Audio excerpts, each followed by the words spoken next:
So Fuck you. you can hear me? No. What? All right. You ready? Yeah. Check one, check two. Good. Yep. You got the whole fucking setup. You look like you're filming a YouTube financial video. Good. You Set the shit up myself. got the art back there Oh yeah. I got that painting for free. for free. Looks Yeah. expensive. It probably was. Did you have those things when you were little in like elementary school where you would put the color wheel and you would fucking just spray shit on it and you Like would an like easel? it was like a little wheel and you would spin it and you would put the paint on it and it would Oh create yeah. something that looks like that. Yeah, yeah. Just like abstract paint. Yeah. Yeah. It's kind of like that. It's probably how it was made. That's the type of art people sell that for thousands of dollars. Probably was thousands. Yeah. Maybe it's like $80. I don't know. But all right. Welcome back to another episode of Brass Tack Bodybuilding. I believe this is episode 16. So we're getting up there. 16, episode Yeah. 16. I'm 16 days out from surgery as well. What's the coincidence? So Congratulations. yeah. Uh, another step forward to the recovery. But How's back your with feelings Adam. toward that? Are you you're a little scared about the surgery or what's going on through your head with that? I am not scared. I'm honestly like excited. I wish I could do it tomorrow because Yeah. just the fact that I know I've dealt with this for so long, it's been 8 years. So the fact that I know this is gonna give me relief, um, I don't even know what it's like to feel normal and not feel pain in my legs. So I really can't even imagine like waking up and being able to feel like that. And it's just I just want to get it over with because really like that's the only thing that is holding me back at this point for me to move forward. So it's a whole process. I'm gonna have to do PT and like rehab, but it's gonna have to happen eventually. So the sooner I do it, you know it's better and it's not a super crazy surgery. It's minimally invasive, I guess. Like they're going to go in there and do as little as possible just to give the nerves room so they're not being compressed. Good. Yeah, that's good that it's minimally invasive. So sounds like it's gonna be a lot of fun.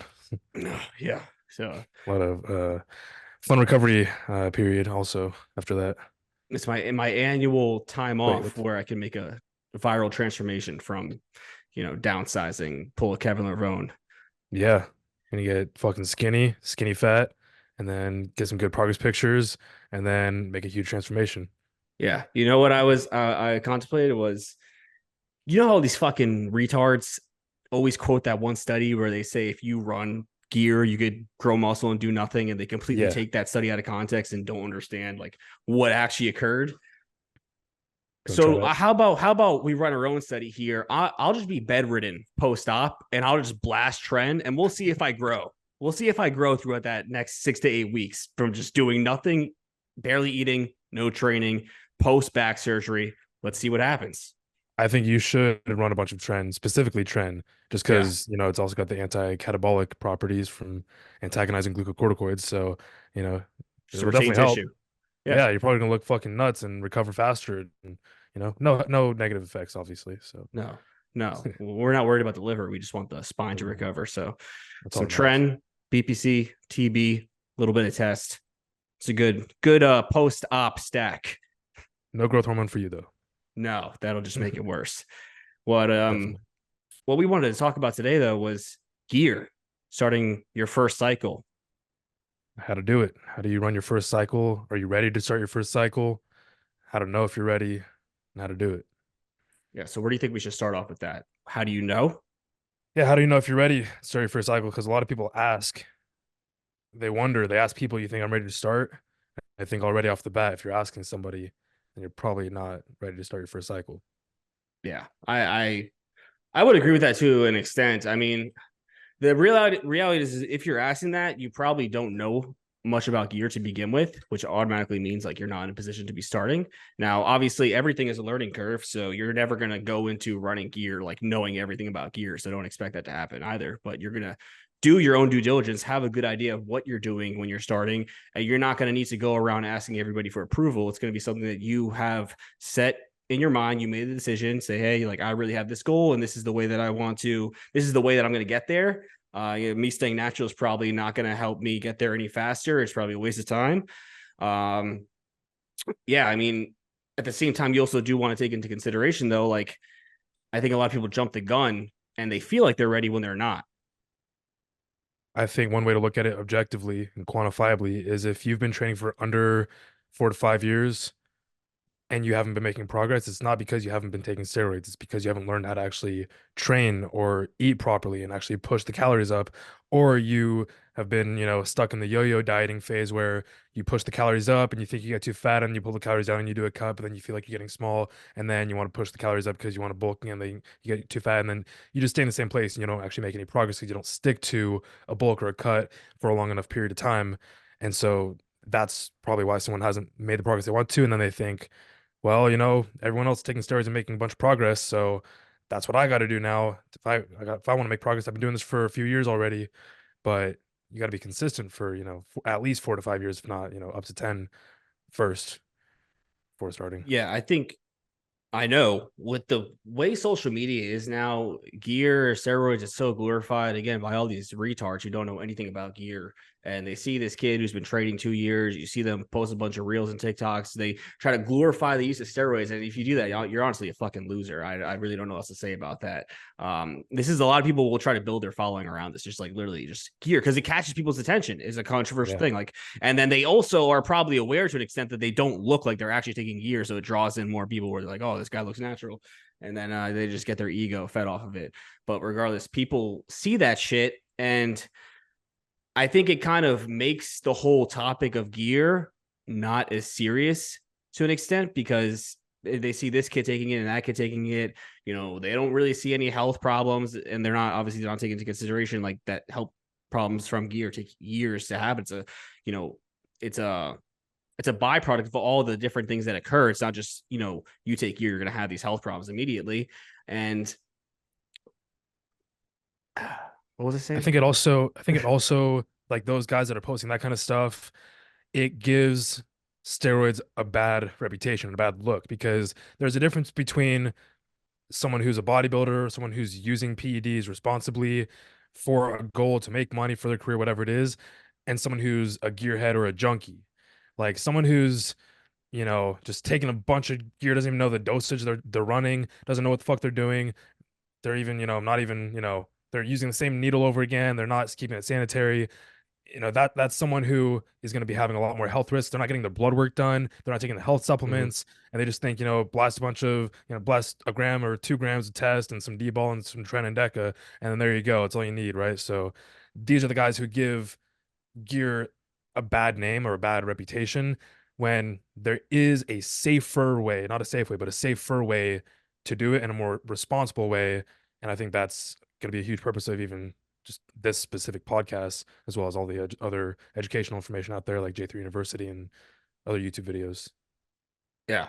So like you were saying, these kids, they have shit diets. And that's what I was trying to say. There's the people that are openly, there's obviously bodybuilders, smart people. There's a lot more information about gear than there was when I was younger. It's not as taboo. There's a lot of good information out there, but a lot of the good information, as with everything, the people who are actually educated on the stuff and are going to provide the good information, these are not the people that are ever viral or, the trending thing in the industry. The trending thing you always see in the industry are these stupid fucking kids that don't know what they're talking about. And they spread all this fucking misinformation and it catches on to the younger demographic. And we all know the one dude. Remember the one dude? It looks like he kind of had like some epiphany and is trying to change from what I've Yeah. seen. But, he was spreading all that shit, eating fucking bullshit all the time. And people took that and, oh, trend's not that bad. This is not that bad. Like, look, he looks great. Like, why can you disagree when he looks like that? And Yeah, exactly. it just gives a bad message and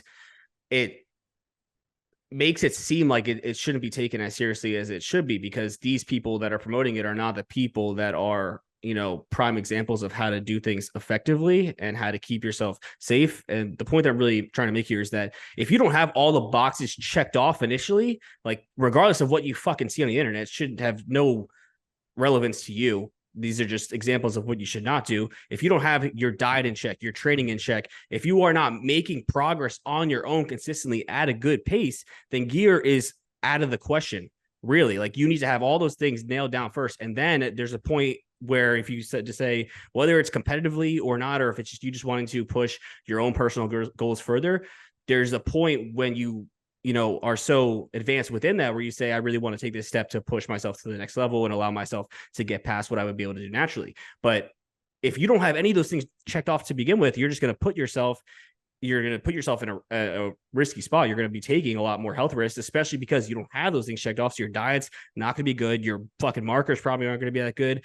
You are just not going to get the results that you would be getting out of gear. You're really just taking on this detriment to your health for really subpar results because you're just a lazy piece of shit. That's the real Exactly. answer.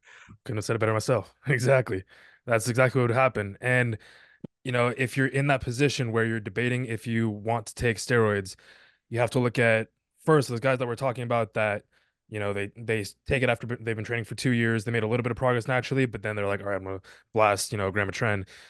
Those aren't bodybuilders. They're not competitive bodybuilders. They're not going to be doing this long term. And that's the way you have to look at gear is it's a long-term sport. You can't just, do one cycle and be done with it. There's no point in doing that. You Mm-hmm. can't do it for 1 year, 2 years and be done.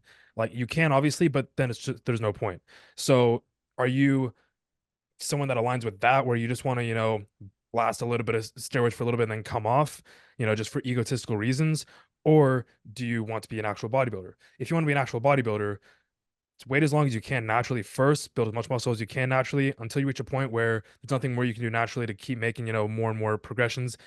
Then that's time, to take that route and, do it as safely as possible with a coach. But if you're somebody who is in the other camp where you are doing it more just for egotistical reasons and you don't want to be a competitive bodybuilder, I'd say obviously depends on how long you've been training. If you've been training consistently for less than 3 years, then most likely you just need to focus more on your diet, training, cardio, all of that. And that's what you just said is like, because they're lazy. They want the easy way out. They want the Mm-hmm. more fun way to do it. But what's really going to make the most progress, even if you're enhanced, is having your training on point consistently, having your diet on point, because I mean, you can run that experiment yourself and have no training, have no diet, and just take steroids, and you're not going to really make any progress. And I've seen it firsthand with people that I know. They take some tests, they take some mass run, primo, they take tren, and they look natural. 95% of people that take gear don't look like they take gear. Exactly, because They're they think steroids are going to be the magic drug that are going to make them fucking jacked, but it just helps the recovery from training. Is really what it does. Sure, it'll make you a mm-hmm. little bit fuller of glycogen, but like so does carbs. So just push your food up if you're trying to put on size, train progressively hard over time, continuously getting stronger and consistently training, not skipping a bunch of days out of the gym, not having, a bunch of cheat meals all the time or skipping meals and just, missing meals, going out to drink, doing all this inconsistent stuff. Cause that doesn't matter how many steroids you take, you're not going to have the physique that you want. And you're just going to have the detriment to your health. And then that's a long term, thing you have to deal with. Mm-hmm. Yeah, there's definitely more. I would argue that there's more people that look crazy naturally, like what Mhm. people would assume is a fake natural, just somebody who's dialed into their training and just has good genetics. There's more people like that than there are people that actually look good taking gear. Yeah, I'd say so. I There's, mean, look at did you see Nas the podcast I did with Nas last? yeah. And you saw the transformation. Obviously, Nas has crazy genetics. That goes without saying.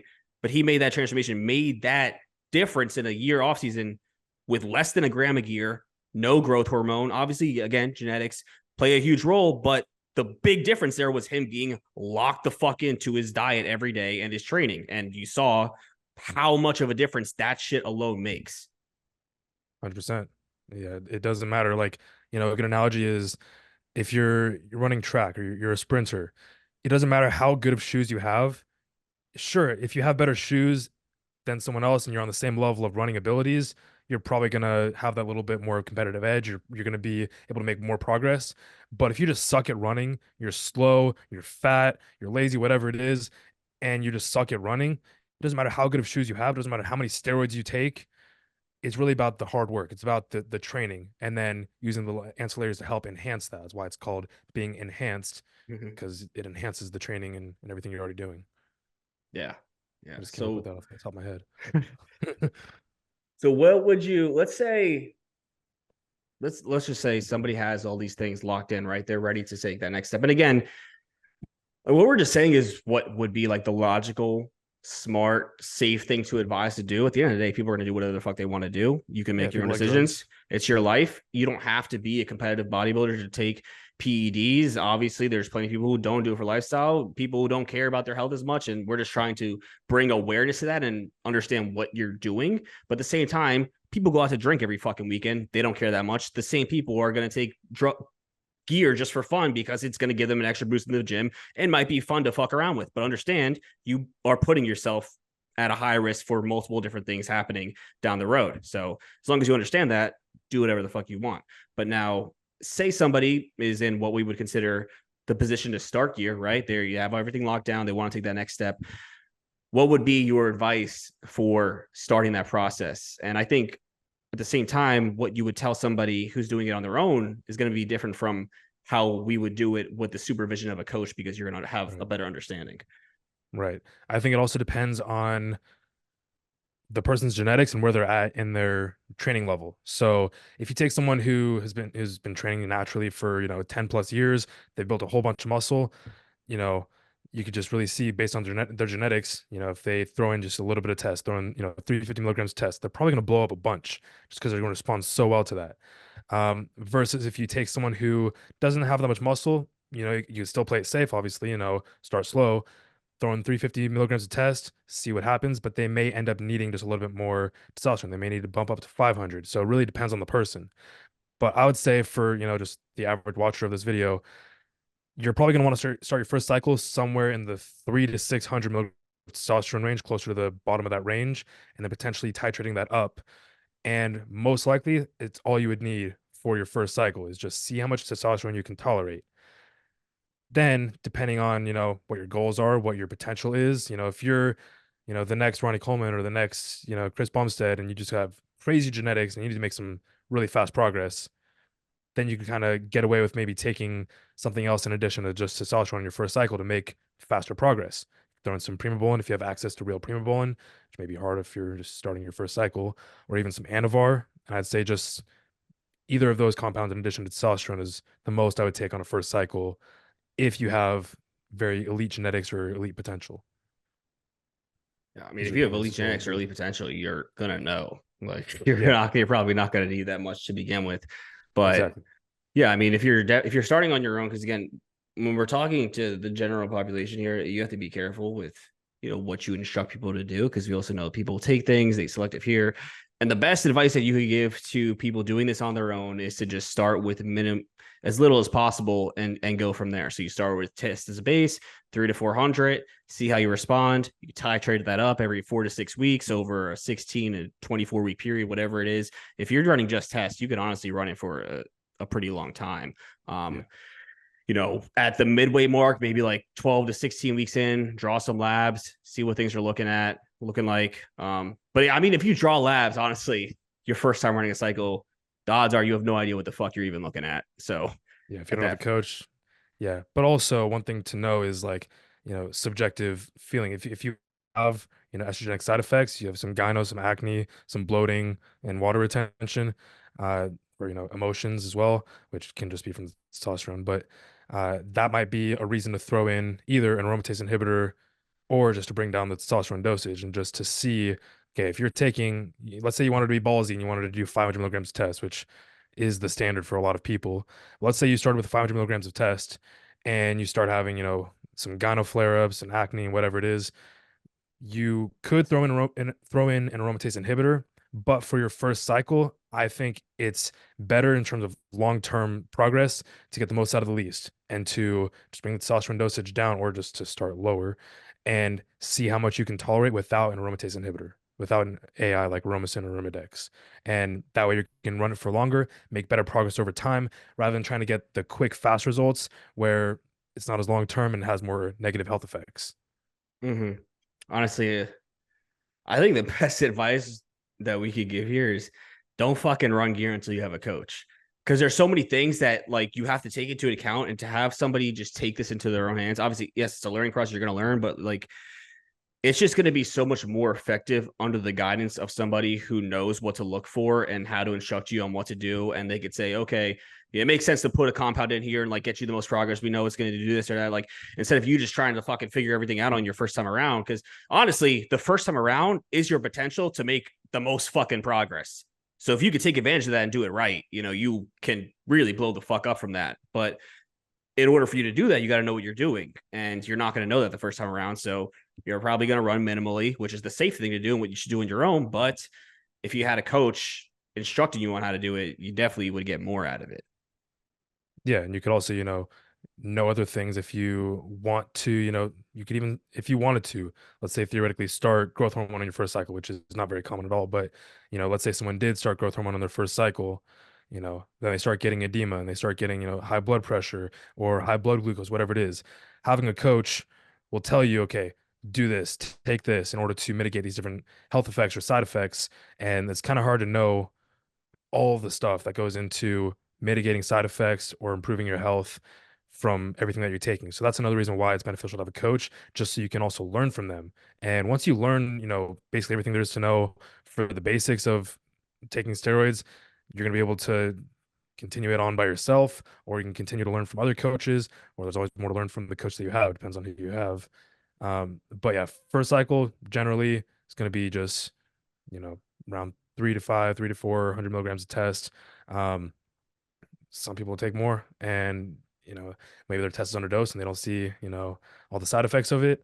Um, and it's really just opinion based, like we were saying before. People are going to take drugs. People are going to do whatever the fuck they want to do. Uh, and Yeah. I can't say like don't be dumb. Don't take too much stuff, because it's like you can do what you want to do. I think the smartest way to do it, not necessarily the safest, between the safest way and the most competitive way, I think the smartest way would be what we're saying, which is just start with tests first, 12 or so weeks, and then you could either bump the test up or throw in, something minor like Anavar or Primo, depending on, how you're responding to the test, or just say the Anavar and Primo for your second cycle and just run tests for your first cycle. Yeah. So first cycle, doing it on your own, minimal knowledge, what I would honestly do, because it's gonna take what, 6 weeks for tests to even like fully saturate a longer ester, Depends on the ester. Yeah, it's Yeah, it depends on four the to five person times the too. half life. So Mm-hmm. if the half life's like 8 days, multiply that by five, and that's 40 days to get fully saturated. So It's like five over a weeks. month. Yeah, Yeah. Yeah. So start at whatever dosage you're comfortable with. I would say minimum 300, right? Uh Now run that for 4 weeks, see how you feel. After that, maybe titrate it up, maybe go to 400, 500, whatever. Do that consecutively over. I would honestly do it consecutive. I would go up to 600, honestly, to see what you can tolerate before. This way, like a threshold. You don't have to do this, but it's like at least you at that point you would know. Okay, I could run up to 600, and then I need an AI, but I could tolerate 500 pretty well. Do that every 4 to 6 weeks, and then towards the tail end, maybe 4 to 6 weeks in, everything's running good. At that point, you could throw in like Anavar for 4 to 6 weeks, because it's in and out. It's just take a pre-workout, it will help with assistance, and at that point, that you're responding well to things. It's something, if something goes wrong, you don't respond well to it, you can just take it right back out. You don't have to worry about it's being in your system for too long. You don't have to worry about injecting more, because obviously you injecting a lot sucks. And honestly, I would avoid doing it for as long as you can, because there will get to a point where once you start doing, MPP, Primo test together, it gets fucking annoying, and nobody wants to do that their first time around. And it can honestly deter you from staying on, because you're just like, wow, this sucks. But yeah, just take it slow, try to see how you respond, how things go every 4 to 6 weeks, and go from there. Now, a couple things that I've thought when I first started taking steroids, and when, I've talked to people that are also on their first cycle, or people who haven't taken anything before, there are some dumb questions that aren't dumb, but once you know the answer to them, they might seem a little bit silly. But so I can think of two off the top of my head. First one is, why wouldn't you take just 50 or 100 milligrams of testosterone, or 150? I know it seems like a dumb question, but some people wonder, like, if you're just throwing it on top. The reason why is because if you're taking an exogenous or outside hormone, you're taking testosterone rather than just producing it naturally, it's going to shut down your natural production. So if you were to take even 150 milligrams, and let's say that's not enough for you to even have the replacement dosage, what if you need 200 for your replacement dosage? Mm-hmm. You're going to shut down your natural production. And then based on what you're taking, your body's going to synthesize that and metabolize it into actual, standard levels of testosterone.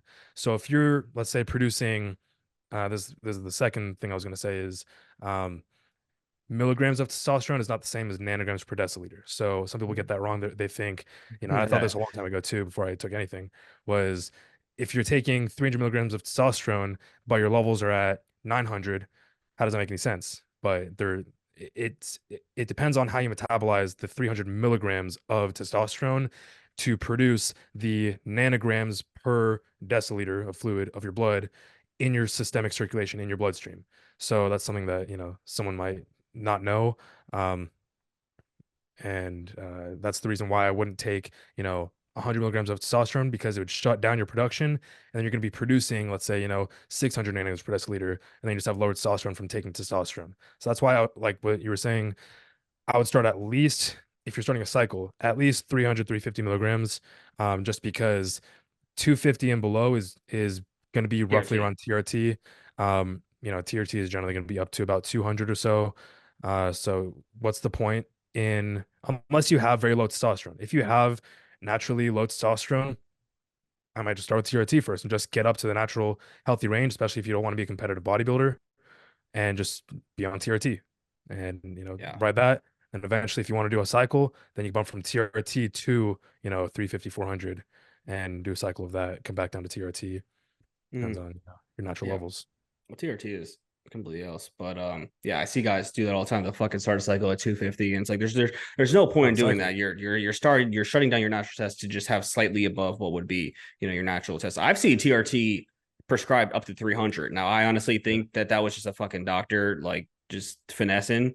yeah, But yeah, I've seen it a lot at 200 to 250 because you also see people say real TRT is fucking 80 to 100 milligrams a week. It's not. It's different for yeah. everybody because, like you said, people metabolize it differently. And this is also where people will think that some are hyper responders, right? Like somebody could take 250 milligrams a week and have, let's say, 2,000 nanograms, and somebody else could have 1,200. It entirely depends. It depends on injection frequency and how that person ultimately responds to the compound. So you could go from 250 to 300, and it might make a big difference for somebody. And for somebody else, it might make basically no difference. It's not like there's this equal a level that you will increase Right. for everybody where it's like every 50 milligrams you're going to go up 200 to 500 nanograms per deciliter. It's like no, it could be entirely fucking different for everybody. Exactly. Yeah, a lot of people don't realize that as well. Like everybody's genetic response is different. Everyone metabolizes it differently based on not just their genetics, but their training. How hard are you training, or even training at all? How's your diet? How's your stress levels? And those things also affect how you metabolize everything. And so yeah, I've been asked if there was a study showed or like a chart that showed at like how much testosterone is going to create how much estrogen, and it's different for everyone. The only way to find out is just trial and error, and it's going to change over time as your body fat levels change as well.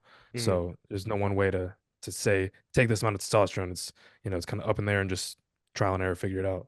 Yeah. The truth is that physiology gets very fucking complicated. And these are honestly compounds that we have research on them. Obviously, we have a lot of research on testosterone, but it's still not really that much, especially when we're talking about in the realm of competitive bodybuilding, right? And interacting with Yeah. all these different compounds. Like everybody essentially understand this. We understand how these compounds work. We understand the effects that you could potentially face with certain things and just how they can interact to an extent, but also at the same time understand that it's not that black and white. It doesn't mean that it's going to happen to you and it's going to work for you. And every individual that's deciding to take gear, you're essentially agreeing to be a fucking lab rat. That's what you were agreeing to. And it's like you could do things to the best.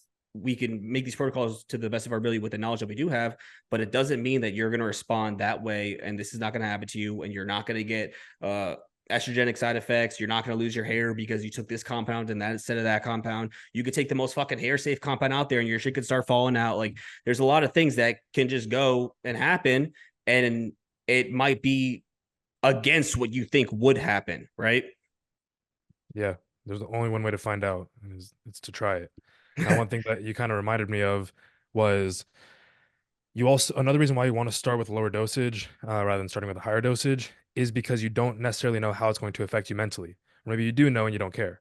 Because I've had clients where they start their first cycle or they were on their first cycle and they came to me and they just did not know how to handle it mentally, because something you have to realize is this isn't just, something that people do. This isn't, just a normal thing that, humans take steroids. This is literally unnatural. Like obviously it's not natural, but it's not our natural state. Our bodies don't want these toxins, these outside super physiological ranges of hormones, and it's going to counteract it. And so it's going to cause, certain things that are meant to promote homeostasis. And so, maybe you're going to start breaking out in acne because your body's stressed. Your liver is going to start, getting stressed based on the things that you're metabolizing. Also, the normal mechanism of regulating natural testosterone production is going to be interrupted, which is going to have a negative effect on neurosteroids. So, DHEA and pregnenolone are neurosteroids that help regulate our mood, our calmness, our cognition, and because those are precursors for testosterone, they're going to decrease and downregulate because we're taking testosterone. And when we take testosterone, DHEA and pregnenolone decrease, FSH and LH decrease because we don't need to produce any more testosterone. And what happens when DHEA and pregnenolone decrease? Fucking stress goes up, anxiety goes up, maybe even depression. And that's why a lot of people have mental problems, especially in their first cycle, because even if you know shit's about to get fucking whack, you don't actually know what it's going to be like until you experience it. And then you're just gonna, have to go every single day throughout the day, understanding, if you feel a certain way, it's because you're on steroids, and that is okay. And Hmm. some people just can't deal with it, and then they just have to come off cycle and never do a cycle again, and then they just, kind of fuck their natural testosterone up, even if they do a PCT. Hmm. So it's just, something to take into consideration on the first cycle is, mental health and Yeah. experiencing it. If you're an emotional, anxiety-ridden motherfucker, it's probably not the best idea for you to start playing with gear, especially in the bodybuilding aspect. TRT Definitely. probably okay. Yeah. You start fucking with Deca, Trend, things like that, and really just even higher levels of testosterone, higher Hmm. doses. Um, it can make you feel really shitty, and combine Yeah. that with the whole aspect of getting huge and the body dysmorphia that comes with bodybuilding, you might just fucking hate your life. Yeah, definitely. Like, there's a reason why bodybuilders are mentally fucked up. And, I think it goes hand in hand. You're mentally fucked up, you become a bodybuilder, and you take steroids, makes you more mentally fucked up. It is what it is. But uh, there's another thing I was gonna say. Fuck, I forgot what it was. I might come back to it. Um, I don't know. You keep talking. I was gonna say Okay, something. fucking. Let's move on to another thing people commonly ask is about PCTs, Yeah. and I think we're on the same page here. Is that PCT is essentially pointless. Yeah. Even if you PCT is meant to restore the natural production of testosterone. A lot of people ask, can I take one cycle and come off and be fine? Maybe, maybe not. Again, depends on the individual. You might be fucked forever. Somebody could bounce back like that. Could be. But the PCT really, most people are going to recover their natural testosterone with or without it. It might just take a little bit longer without PCT. There's really no point. But ultimately, if you're going to start gear, there's no point in even coming off or doing any of that shit. You just come down to TRT, less hormone fluctuation, ultimately a lot healthier in the long run. Would you agree? Yes, and you retain more muscle tissue from that cycle. So that's the Mm-hmm. main reason for bodybuilding is why we don't do PCT is because you're going to spend a lot more time with lower levels of testosterone, making it harder for you to retain the muscle tissue that you put on during that cycle. So just coming down to TRT, you're able to retain more tissue. You're also able to optimize your testosterone levels because if you do a PCT, your testosterone levels are going to drop a bunch and then slowly come back up only to, a certain point versus if you go down to TRT, they're going to come up to a higher level than what you naturally were probably going to produce. So that's the main reason why I would say it's smarter to do TRT over a PCT. The time that I would recommend a PCT would be honestly, I wouldn't even call it a PCT. I would just say if someone is natural and doesn't want to take TRT and they want to increase their natural testosterone production, that would be the time to take the drugs that people take for a PCT, which would be a SERM and clomiphene or Clomid and HCG. So Mm-hmm. those are the two things that generally people take, sometimes Nolvadex as well, for PCT to get their natural testosterone production back up. I could explain how that works, but I don't want to. You don't And want to. I mean, I've already made a fucking bunch of videos. I made a whole YouTube video on how PCT works, but Now uh, you have to explain how it works all right, I'll because explain now how it they're gonna works. fucking ask. Like, watch my YouTube video. So enclomiphene or Clomid, either one I would prefer enclomiphene just because it's generally reported to have better mental effects than a Clomid. So enclomiphene is a SERM, not a SARM, but it's a selective estrogen receptor modulator. And so it's going to antagonize the estrogen receptors, basically binding to them just like estrogen would, but because it's not estrogen, it's just hogging that receptor, and it's going to just not allow for the normal cascade to go on as if estrogen were to bind to that receptor. So it's blocking the estrogen receptors in your brain, making your brain think, hey, I don't have enough estrogen. So how does it get? How does your body get estrogen? From the aromatization of testosterone into estrogen. So how do you produce testosterone? Your brain starts to produce LH and FSH, and specifically LH, luteinizing hormone. Your brain produces LH that goes to your balls, and then the LH binds to the LH receptors in your balls, and then your balls produce testosterone. And then you get that natural production back up, and then you can stop taking in clomiphene, and you maintain that rhythmic cycle of testosterone production from LH. So that's how clomiphene works. HCG is similar, but instead of blocking estrogen in your brain to produce the LH, you're basically agonizing the same receptors that LH would normally agonize or bind to. So you're taking a luteinizing hormone receptor agonist. So it's binding to your balls directly to produce testosterone. And so that's what you can take if you're trying to do a PCT after you did one cycle and you hated it, or if you are natural and you want to increase your natural production, still within normal ranges, but just to the higher end of the range, without taking TRT. And that's what I'd recommend for people with moderate testosterone levels that want to optimize their testosterone levels. Now, Um, what would you say even is the fucking benefit to that? You still got a pin, right? I mean, you don't have to pin intramuscularly, right? But like, what is even the point of doing that rather than just taking TRT? I it's don't not see a the point. it's not a lifelong commitment. So with HCG and clomiphene, you could just take clomiphene by itself and you wouldn't have to pin it. But HCG is, it's a water-based solution, so it's subcutaneous, very small amount. It's a lot less, of a barrier to entry compared to actual TRT, where you're injecting oil into a muscle generally. Obviously, Mm. you could do subcutaneous, but uh, yeah. So HCG, you know, it's still an injection, but it's an easier injection than TRT. But you could just run them for, 6 months or so and then have elevated levels for who knows how long. It really depends. Obviously, it's not going to stay elevated for the rest of your life. And you could run it again, but it's just a way to, at least, for however long, I don't know, 6 months, a year, 5 years. There might be studies on it, I'm not sure, but uh, that's a way to increase your natural testosterone production without having to be on testosterone replacement therapy for life. But if you think that you want to be on TRT for life, then I would say there's no point in doing clomiphene and HCG. Then I would just go straight to TRT. Okay, I Also, guess. fertility. Fertility is another reason, because if you're Yeah, taking TRT, then you potentially gonna make yourself infertile, or at least decrease fertility, just because you're shutting down LH and specifically FSH. And FSH, follicle stimulating hormone, is responsible for spermatogenesis, sperm production in the balls. And so, if you're shutting that down from taking exogenous testosterone like TRT, then that could have a negative effect on fertility. So HCG and clomiphene could increase testosterone without negatively affecting sperm production. it could, yeah, but it's not. There's plenty of guys that are fertile long year, right? Yeah, So no, I'm it's not not. saying It's it's going to make you yeah, infertile.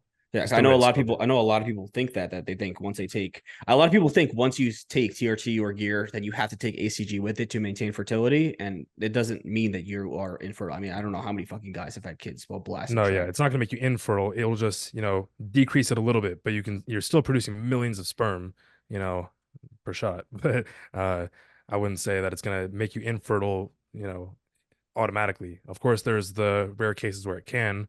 But do you know who Alex Keuchel is I on know this Instagram? name. I know his name. Yeah, Keuchel. I keep seeing on his Instagram. Like, he keeps posting about how his pregnancy protocols are really successful. Like, he just had over 1,000 successful pregnancies, and I'm sure he's using like HCG, HMG, Mm-hmm. I have a whole L-carnitine. protocol. Yeah, and there's a way to increase fertility after blasting steroids, Yeah, or you can restore fertility fairly easily for most people. Obviously, not if it's a lot of people, they're kind of just like fucked and have to do all that stuff. The what's it called? Do you know, like the final resort? I forget what it's referred to when they have to like go into the lab and yeah, a sperm donor, no, or are not you talking that. about IVF? You're talking about Yeah, IVF? yeah. Yeah, Yeah. people do that too. Um, But but usually it could be anyways, restored. Um, yeah, fuck a PCT. Do TRT if you want to take steroids. If you want to do one cycle, I think that's dumb. I think don't if you even take gear. Yeah, I think, if you want to do something, you could take things without just, committing to taking steroids or injecting yourself with steroids. So I'd say, the HCG and clomiphene route is probably the best one to take to improve your testosterone levels if you don't want to take steroids for the rest of your life or TRT for the rest of your life. Um, then there's also, injectable L-carnitine. There's, just all the natural supplements that people could take as well. I mean, yeah, but those aren't Creatine. nothing's gonna compare to gear at the end of the day. No. Gears the way. So you mentioned something in there about how the enclomiphene binds to the estrogen receptor, right? Hmm. Yeah. Did you know that anadrol is Is a thought? estrogen receptor agonist. Yeah. So when it binds to the receptor, no. Yeah, so it's not Yeah. going to increase. So it's like the opposite of Nolvadex. So Mhm. it's not going to increase estrogen levels, but it's going to bind to the receptors, acting like estrogen to give you estrogen-like effects. So that's why guys will get, gyno or get bloated from Anadrol, Mhm. um, estrogen-like effects, but not from actually increasing estrogen Is because that proven though, or is that just speculation? I don't think that's proven. I would think it's proven because I think I learned that from J3 University. I feel like I learned it from there. Yeah, I Um, think that I feel like I know there's definitely like not a lot of research on it. I watched him talk about it too. He said it's yeah, what we believe, but yeah, I it's mean, probably so because somebody asked me about it, and I remember hearing about it, so I went back to go over it, and that's what he talked about, how that we believe that's what happens. But in that case, I guess obviously using like AIs, Aromasin, Aromadex wouldn't help because there's nothing aromatizing. It's just directly causing the estrogen Yeah, to so increase. Nolvadex would be the best thing to take in that situation, just Mhm. because if you're taking something that's agonizing the estrogen receptors, you can take something that antagonizes the estrogen receptors, which would be Nolvadex or tamoxifen or even raloxifene. Yeah, Yeah, but Novodex only antagonizes the receptor in certain regions. No, yeah, I think it's right here. more targeted towards the mammary gland. Yeah, Good that's for why you. I like I know. don't. That's why I'm not a huge fan of Nolvadex for a PCT, just because it's not as selective for the brain as like Yeah, Clomid or enclomiphene is. Um, yeah, that so would make no sense to me. The only reason I ever would implement Nova is really to control gyno. yeah, me too. Yeah, but But also, I don't even take Nolvadex right now, even though I have gyno, just because it has a negative effect on IGF-1 production from growth hormone in the liver. So, because I'm taking growth hormone and I want to optimize my IGF-1 levels, I'm trying to control total estrogen with testosterone dosage and aromatase inhibitors. Um, Trying to control total estrogen, keeping it as high as possible without, having too much, nipple sensitivity, uh, without taking Nolvadex because I want to keep my IGF-1 levels as high as possible. yeah, I know a lot of coaches will literally keep Novodex in year round. Hmm. I know even on TRT, I don't really understand that. I disagree with that. Yeah, I don't. I feel like that's kind of just them just throwing like some safety net out there, just saying whatever, just use it just in case. But there's really no point to actually doing it. Yeah, I think if I think the application for it would be if you're either not taking growth hormone and seeing estrogen-like effects, from, just testosterone or whatever it is, then that would be a reason just to throw it in because it is a minor drug. It's not going to have, that serious of health effects. Like I think there's uh, the rare side effect of blood clotting and vision problems or like worsening Rare. with your vision. Yeah. I don't think everyone's getting, blood clots from taking Nolvadex. I think it's a very No. minor drug. But everything's, possible with the minor side effects. So, it's not that you will just can take it, willy-nilly and nothing bad can happen, but it's a very minor drug compared to, an aromatase inhibitor. So I think it could be a way to preserve your HDL production or your lipid profile rather than taking an aromatase inhibitor. So you could take a SERM like Nolvadex instead of that. However, there's obviously the negative health effects of a SERM, and it can suppress your IGF-1 levels. So I think if you aren't taking growth hormone and you want to preserve your HDL production, then Nolvadex might be the way to go, for the entire cycle, not on TRT. Or if you're just trying to uh, find your maximal effective dosage or maximal tolerable dosage of testosterone, and you get to a certain point where you start to get some gyno flare up, then I would throw some Nolvadex in temporarily while you decrease testosterone levels or bring, Masteron or Primobolan up, just because it's a temporary relief for those estrogen-like effects because it has such a short half-life of 24 hours. So it'll kick in pretty quickly, help with, decreasing gyno growth and gyno sensitivity, while estrogen levels come back down from either decreasing testosterone and or replacing it with a non-aromatizing compound like Masteron or Primobolan, which Masteron also is probably the better choice because it antagonizes estrogen receptors too. You could also just run the Nolvadex and keep the test where it That's what I is. was If saying you're, is the first idea, yeah. Depending on like, your risk profile. Like if you are totally fine, which I'm totally fine with taking Nolvadex for an entire cycle, but for the person who wants to take the least amount of drugs or is scared of, a blood clot, which is not really going to happen with Nolvadex generally, um, then you could just take Nolvadex for a week or so until it comes down, and then you don't have to take it. And less drugs, the better generally. mm, but I would say if gyno, if you're somebody who's very predisposed to gyno, like you just get it, you already had it like without gears, and probably justifiable for you to take Nova in most scenarios. Yeah, But like I was just saying there, you could run the testosterone higher if the only estrogenic side effect you're getting is gyno and like your sex drive is fine as everything else, then I would say run the Nova and you could continue with what you're doing if there's really no other issues. If you're not getting acne, nothing else is bothering you, because then you're going to get the benefits of the fucking cycle you're running and just exactly. not the gyno. So again, it just comes down to what you want to do. Obviously, somebody who's trying to competitively bodybuilding and go far, they have to be accepting of a lot more risk. Right. So it's Versus, so what we're basically saying is like there's a range of the safest possible way to do it and the most competitive way to do it. And mm-hmm. I think the smartest way to do it would be, closer to the competitive side. I think if you're on the complete competitive side where your health does not matter at all, you're not going to last very long. So, longevity also matters, and that's where, the safer, healthier, things to do are smarter. So, erring closer to the competitive side of being okay with some, risks, being okay with some negative side effects or health effects, uh, you know, trying to mitigate those the best you can, but not being too scared and avoiding any possible negative effects, because then you're just going to be too close to the safe side. And you're not going to make the actual progress. It's going to be pointless to take steroids in general. The bigger the risk, the bigger the reward. Kind of applies to everything. I mean, obviously, no, there's an extent, there's a up to a certain point, there's diminishing returns, but I don't even think it should be discussed like the actual real competitive side. And that's the reason a lot of people don't really discuss it, because it's almost not responsible. People are going to take that information and not know what to do with it. And the shit that people do at a competitive level is really just, in my opinion, it's not something that should be publicly shared, because I think it just will hurt more people than good. And anybody who's actually doing that shit at that level has somebody overseeing, a coach. They have people that know what they're doing, that are, guiding them in this direction, and they're not just doing it on their own. And the people that are watching this are probably people that are trying to do it on their own. And if that's the case, the best thing that anybody online should do is provide the safer route to go in. That way, people don't just go fuck themselves up. And if you have a coach that's, pushing you to do a little bit more, I would say you could trust your coach.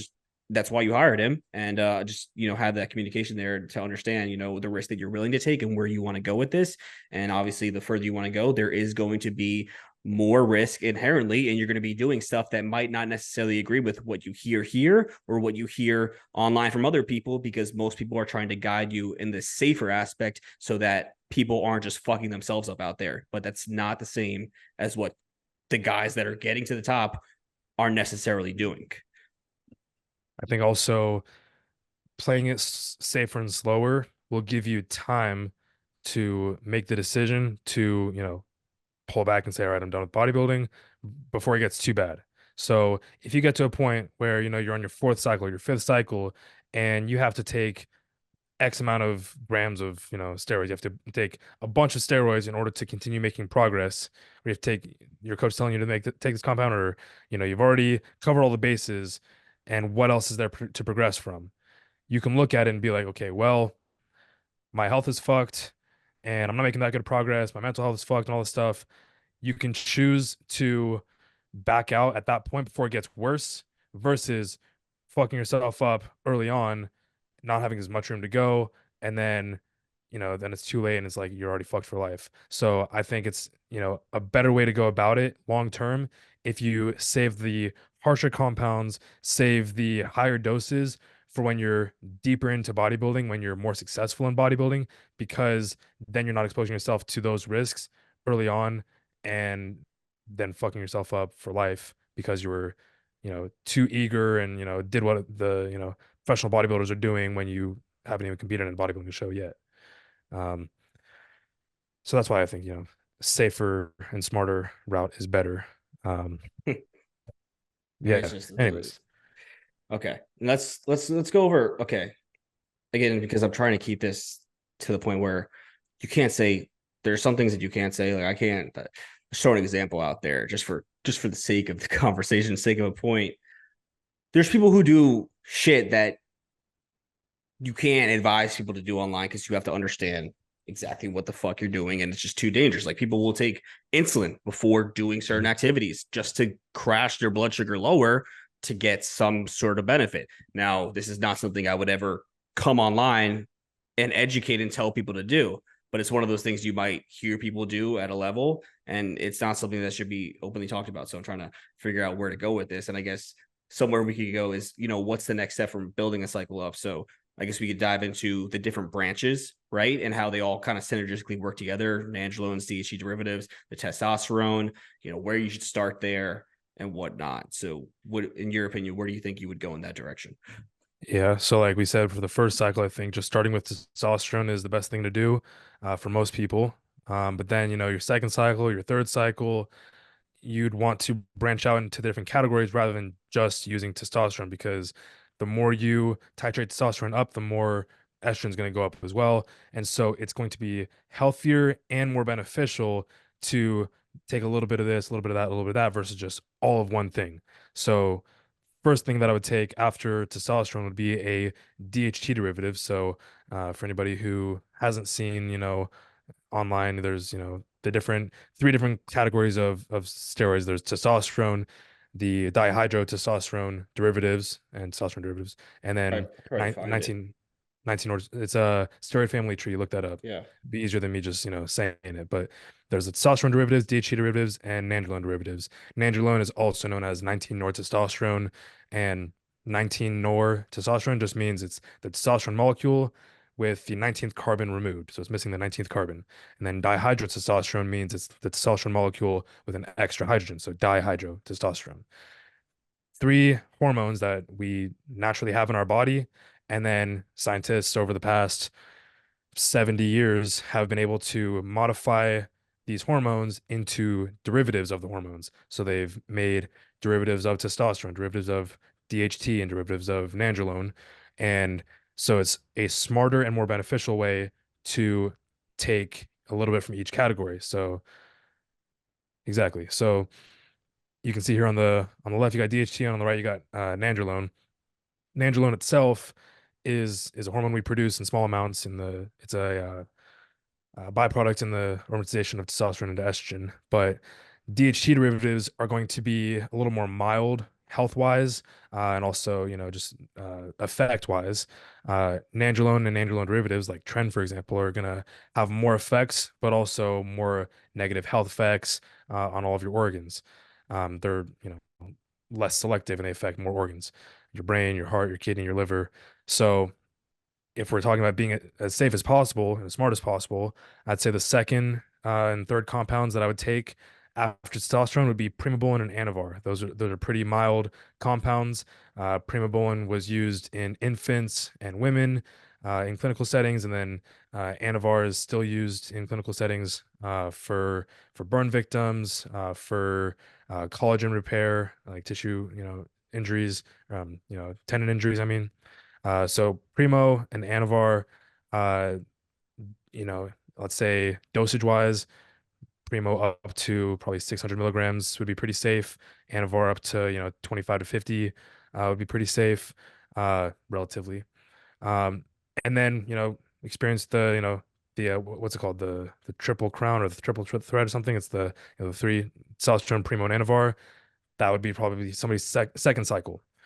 And then after that, I'd say it really depends on your goals, depending on if you're cutting, if you're bulking, your goals competitive wise, the risks you're willing to take.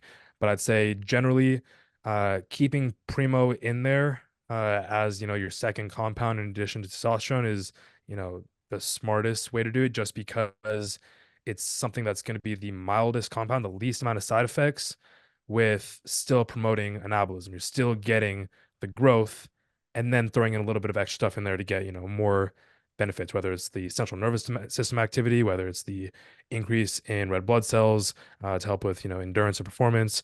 Um, if you're cutting, it'll help with estrogen control and cosmetic look, depending on what you take. Um, but based after that, it's really just I can go into every single one of these compounds and say how they're different, but generally that's going to be the second compound or second cycle for most people is testosterone, Primo, and Anavar. And then after that, I'd say Nandrolone would be uh, the what is that fourth compound someone would want to take, or growth hormone. I'd say honestly, growth hormone at low dosages is probably going to be safer and healthier than Nandrolone. It's going down a different pathway than just the androgen receptor. These are all androgens. And so they're all going to be, having androgen-like effects, decreasing estrogen to a certain degree, depending on what they are, or at least not decreasing estrogen. Some are going to increase estrogen, but they're all generally going to decrease HDL because of their androgenicity, where growth hormone is still going to be promoting the anabolism without still hammering that androgen receptor. So it's another way to facilitate growth that's not going in the same direction as the anabolic steroid family tree, not taking another steroid.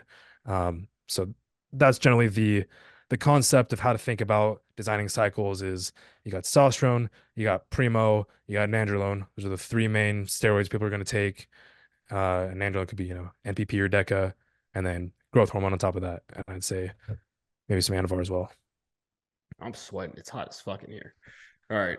I'll I'll talk about we'll talk about growth hormone after. I want to come back to that, but I'll just say my opinions here. First of all, my opinion, fuck Primo. I think most people are better off doing Masteron, especially in the beginning, because real Primo is hard to source. Yes, it is. Most people in the beginning do not have a good source. They're not going to know. So you're probably Very better true. off going with Masteron. It's going to be a safer bet. And the other thing is Primo is when you do find it, it's usually an enanthate, right?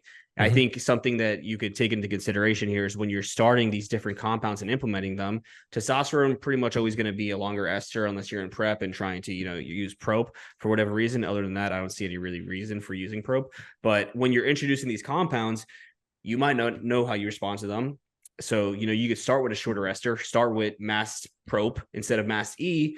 This way, again, it's hard to find Primo that's not an anthate, but you start with a shorter ester. This way you could see how you respond to it. And if you don't like it, something goes wrong, you could pull it out. You're not stuck with that in your system rather than being, trapped for a few weeks. So you introduce, rather than going straight to DECA, you could start with MPP for 4 weeks. How do you feel on MPP? Good. Now you go to DECA. But also at the same time, people still do respond differently to the different esters. Some guys feel like shit on MPP, then feel great on DECA. Some guys feel like shit on Trinase, have no problem with Trini. So everything is different, but it should still give you a good idea. And either way, I would still start with the shorter ester in the beginning. And as far as the, building them up, I think it really depends on the person. I think if you run, test, and mast and Anavar and you blow the fuck up, I really wouldn't see much of a utilization for even bringing in an Angelone. Like, that works, right? But now, Hmm. let's say you make decent results. Again, this is also taking into consideration you have all the other shit locked in, because that makes a difference, right? Your sleep's off, you're fucking missing meals. Like, it's not the gear, it's all that other shit. So you can't really, isolate this variable and say, oh, I need more gear. No, you need to do all the other shit, and then we can focus on this. But if you blew up off just tests, right? You fucking just grew. Again, the beginning, you're going to get more results than others. So it's kind of not really like the best justification off your first cycle, because it's always going to be this, exaggerated effect. But down the road, you experiment your second cycle, test Primo, a little bit of R, you blow the fuck up. I would honestly probably just do that again, or test mass, whatever. And then maybe progress starts to slow down. Everything is, still in place. Then we could bring in, the triple effect, the Nandrolone, DHT, testosterone, because they all do work synergistically together, and that typically will give the best results. But some people don't tolerate androgens very well, or some people don't tolerate DHT derivatives very well. Like you might take master on and feel like shit. So okay, maybe you're somebody who just runs test and deca, and that is fine for you, and you blow the fuck up off of that. So it's really just experimentation and seeing what you agree with the best, what works the best for you. Again, not everything is going to be the same for everybody. A lot of people will say that they typically experience more hair loss with DHT derivatives, but on paper, that doesn't really make sense, right? Because it doesn't convert back into DHT. But still, anecdotally, you have thousands of people that will say, I took fucking mast, I took Primo, my hair started falling out the next day, right? So it's like you can't always go off of what we see on paper. Is it really just comes down to the individual. But I would build it up that way. In my personal experience, I've always loved Deca. Deca has always done me the best out of every other fucking compound. And it also comes down to another thing to take into consideration is the injection volume, right? So take Primo. Primo is usually 100 milligrams per milliliter. Mm-hmm. To get to a high level Primo, you have to inject a lot of fucking oil, and it's annoying. It sucks. It depends. Maybe you're somebody who can inject a lot. You're like a machine. You just fucking pin your fucking chest, no problem. I'm not like that. I don't like to inject every day. I prefer to do it every other day. But again, even every other day, I hate having to do 2.5 cc's here and doing 5 cc's in a day. It fucking sucks. So taking that into consideration when you're building a cycle, especially as you get more compounds involved and you're getting to higher dosages, taking the amount of oil that you have to inject into consideration can play a huge factor. Maybe you just want to do DECA instead of MPP because you just get to inject a lot less trinity over trinase. But yeah, there's a lot of things to take into consideration. Again, also, if you're injecting a lot of oil and pinning every day, it might just cause a lot of inflammation, make you feel like shit. It might affect your training. It might have you develop more scar tissue. Everybody's different. Some people have a lot better recovery from injections and don't really get that negative effect from it to that extent. And some people just ball up and fucking get super tight. They just might have a poor response to that compound in general, or it just might be the fact that they're stabbing themselves. So again, it comes back to the fact that you're a fucking lab rat, essentially. But then you also talked about introducing growth hormone, and which could be okay. But I think the main issue with that is that it's just fucking expensive, right? Like that's expensive a and big, hard to find, yeah. ugh. Because like even if you get a generic growth hormone, a lot of times it's fake, whether Mhm. it's nothing in it at all, or it's a growth hormone secretagogue, like GHRP6 or something, and it's maybe going to increase a little bit, but it's not actual growth hormone. It's not going to put you in super physiological levels. So yeah, it's hard to find and it's expensive, but if you can find it, which sometimes it takes, once you're into your fifth cycle, then at that point you may end up being able to find it from a good, a friend or something. But I'd say if you can find it and it's a good source and it's there's a few ways to test it, it's real, then I think it's definitely something to throw in for the benefits of it, with the fact that it's potentially healthier instead of adding on, DECA or NPP or something like that. Um, but I would agree that, generally throwing in NPP as like the first nandrolone derivative or nandrolone itself is the smarter way to do it after you experience the DHT derivatives. But one thing that you said, we talked about it on the podcast with John Jewett, where it was about how DHT derivatives aren't DHT themselves and they don't convert into DHT, but they still have DHT-like effects. And he said his theory, which I've heard it actually again from somewhere else, I don't remember where it was, but it kind of makes it seem like it's true and it makes sense that, Mastron, for example, it acts as an aromatase inhibitor by binding to the aromatase enzyme to decrease estrogen. And so because it does that, if testosterone can't convert into estrogen, what's it going to convert to when there's too high of testosterone levels? It's going to convert to DHT.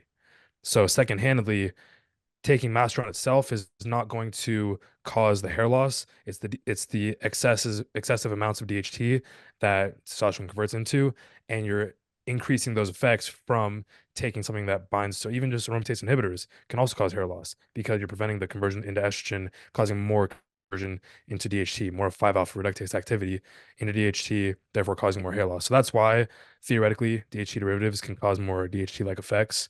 But That's yeah. another. You just remind me taking finasteride. So finasteride Mhm. blocks 5-alpha reduction. I'm not sure if you do this. Taking finasteride, if you're running an androlone, is worse for your hair because it blocks the conversion from into DHN, and Yeah. DHN is less androgenic than no, DHN And is wait. It blocks conversion. You don't want the conversion because I'm like losing myself here. Which it blocks the conversion. Oh, Nandrolone.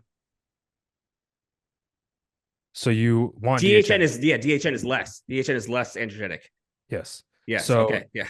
DHN dihydronandrolone, which is the 5-alpha reduced version of nandrolone, just like 5-alpha or DHT is a 5-alpha reduced version of testosterone, 5-alpha reductase being that enzyme that does it.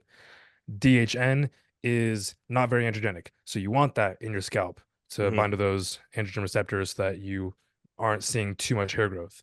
But if you take a 5-alpha reductase inhibitor like finasteride in hopes that it's going to help with preventing hair loss, what you're doing is you're causing more nandrolone to circulate to your scalp, not being able to bind to the 5-alpha reductase enzyme to convert into DHN, and you're having that nandrolone actually bind to the androgen receptors, causing more hair loss because it's more androgenic than DHN.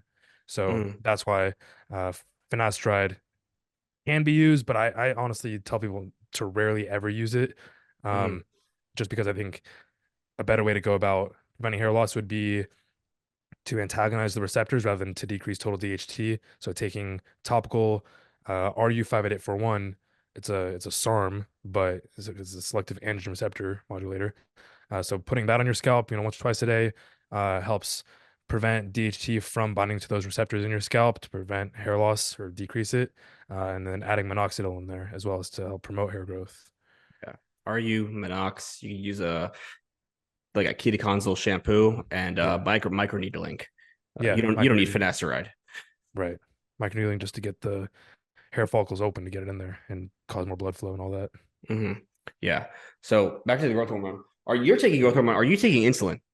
No, You're not taking insulin. So let's talk about that for a second. Well, actually, do you even think growth hormone is worth it for anybody that's not trying to compete? Obviously, it depends on the person's like finances and whatnot, but I honestly think like somebody that's not trying to compete to spend that much money on something, I feel like it doesn't really make much sense. most of the time, no. I'd say for the anti-aging properties because it has beneficial effect for your skin if you're older. That's one effect. If you don't want to compete but you still want to be enhanced, I think it could also help with fat loss, speeding it up. Obviously, you can lose body fat just fine without it, but Mm-hmm. something you can take. I wouldn't bring the dosages up too high just because you don't want to see the negative effects of growth hormone, which would be, the increased blood sugar and increased blood pressure or blood pressure and blood sugar. But also, if you're taking lots of growth hormone, over 8 IUs for years, and you're not trying to be a competitive bodybuilder, I think that's very dumb because it's going to make you ugly because it's going to cause growth of, you know, your cartilage, growth of, your facial features, growth of your jaw, cause basically acromegaly. That's why, a lot of bodybuilders have like really thick fingers and like, a thick nose, it's from all the, Got growth flippers. flippers that the fingers are called. No, the This is feet. like a Oh, the fucking like a feet. penguin feet. Yeah, that too. Yeah. So I wouldn't take a bunch of growth hormone if you're not trying to be a competitive bodybuilder, let alone, just the high blood sugar, diabetes induced or growth hormone that causes diabetes. But 2 IUs, if you can afford 2 IUs like it's nothing, I don't see Mm-hmm. why not. If If you you have can the afford money. 2 IUs of Serostim and you're rich, fuck it. Throw in some 2 IUs with some TRT. I think it's a great entrepreneurial stack. The cognitive Entrepreneurial stack. benefits, the sleep benefits. Yeah. Uh, but as a bodybuilder, it depends on where you're at in your career, how much muscle you have as well.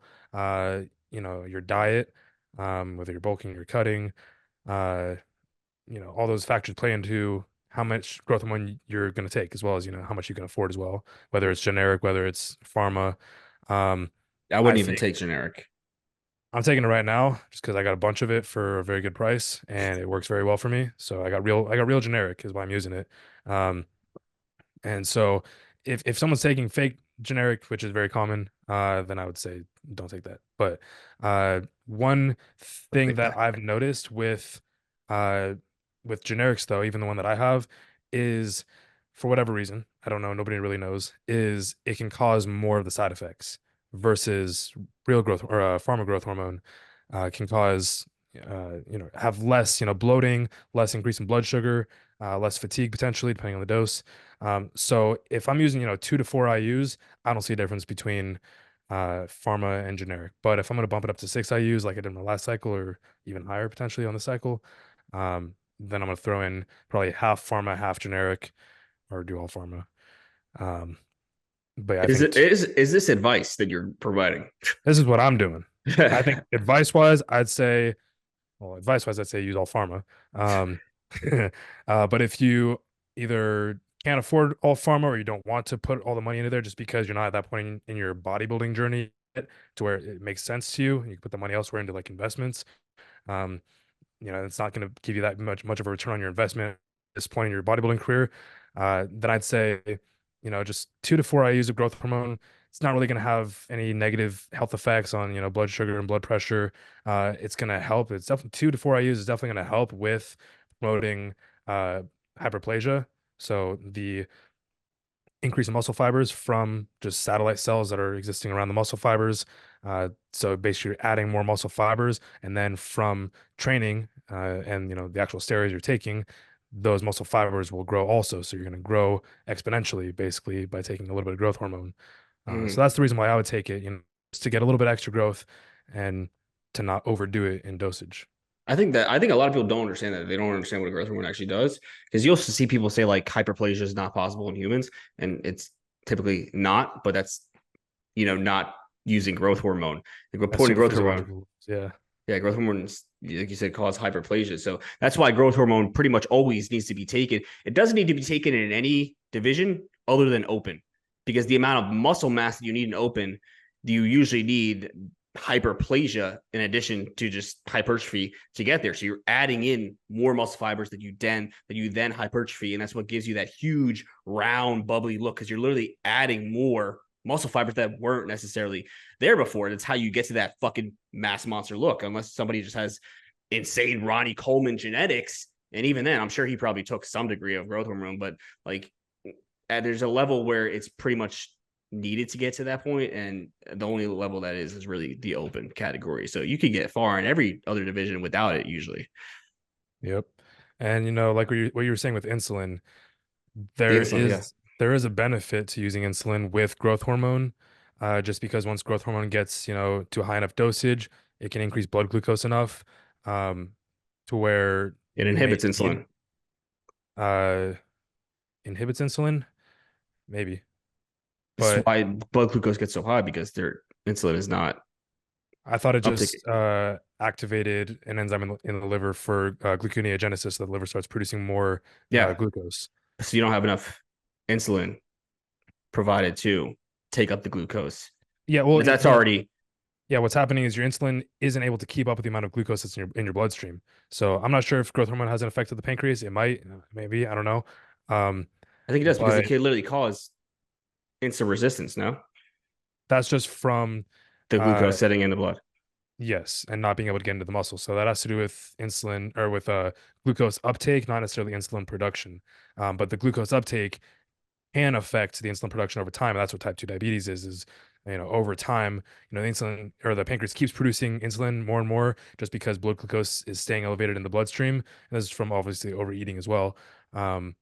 To where eventually the beta cells of the pancreas, which are the cells that produce insulin, those burn out and die off, and then they don't come back. And then you're stuck with uh, lower levels of insulin because you're not producing enough from not having enough beta cells that Wait, are wait, wait, functioning. wait. I just looked So, it up. This is not really concise.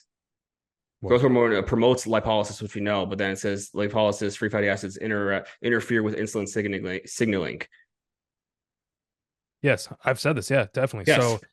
So in the muscle cell, so this is something that uh, affects insulin sensitivity. Is there's many things, but free fatty acids in the bloodstream also inhibit the pathway of insulin doing its job in the insulin cascade. So insulin binding to this to that to this, causing glucose transporters to go up to the cell to bring glucose in. Free fatty acids can also go around the back and go into the muscle cell and inhibit that process if or if free fatty acids are too high. So that's one thing. But So it then would also indirectly inhibit insulin or can. up uptake or production? Because production wise, I would say no, it's not going to, it's going to increase insulin production because if there's nutrients in the bloodstream, those are going to tell the pancreas, hey, there's some glucose, there's some fatty acids in the Mm-hmm. bloodstream, and we need some insulin to bring us into the muscles. And so then insulin increases from there being fatty acids in the bloodstream.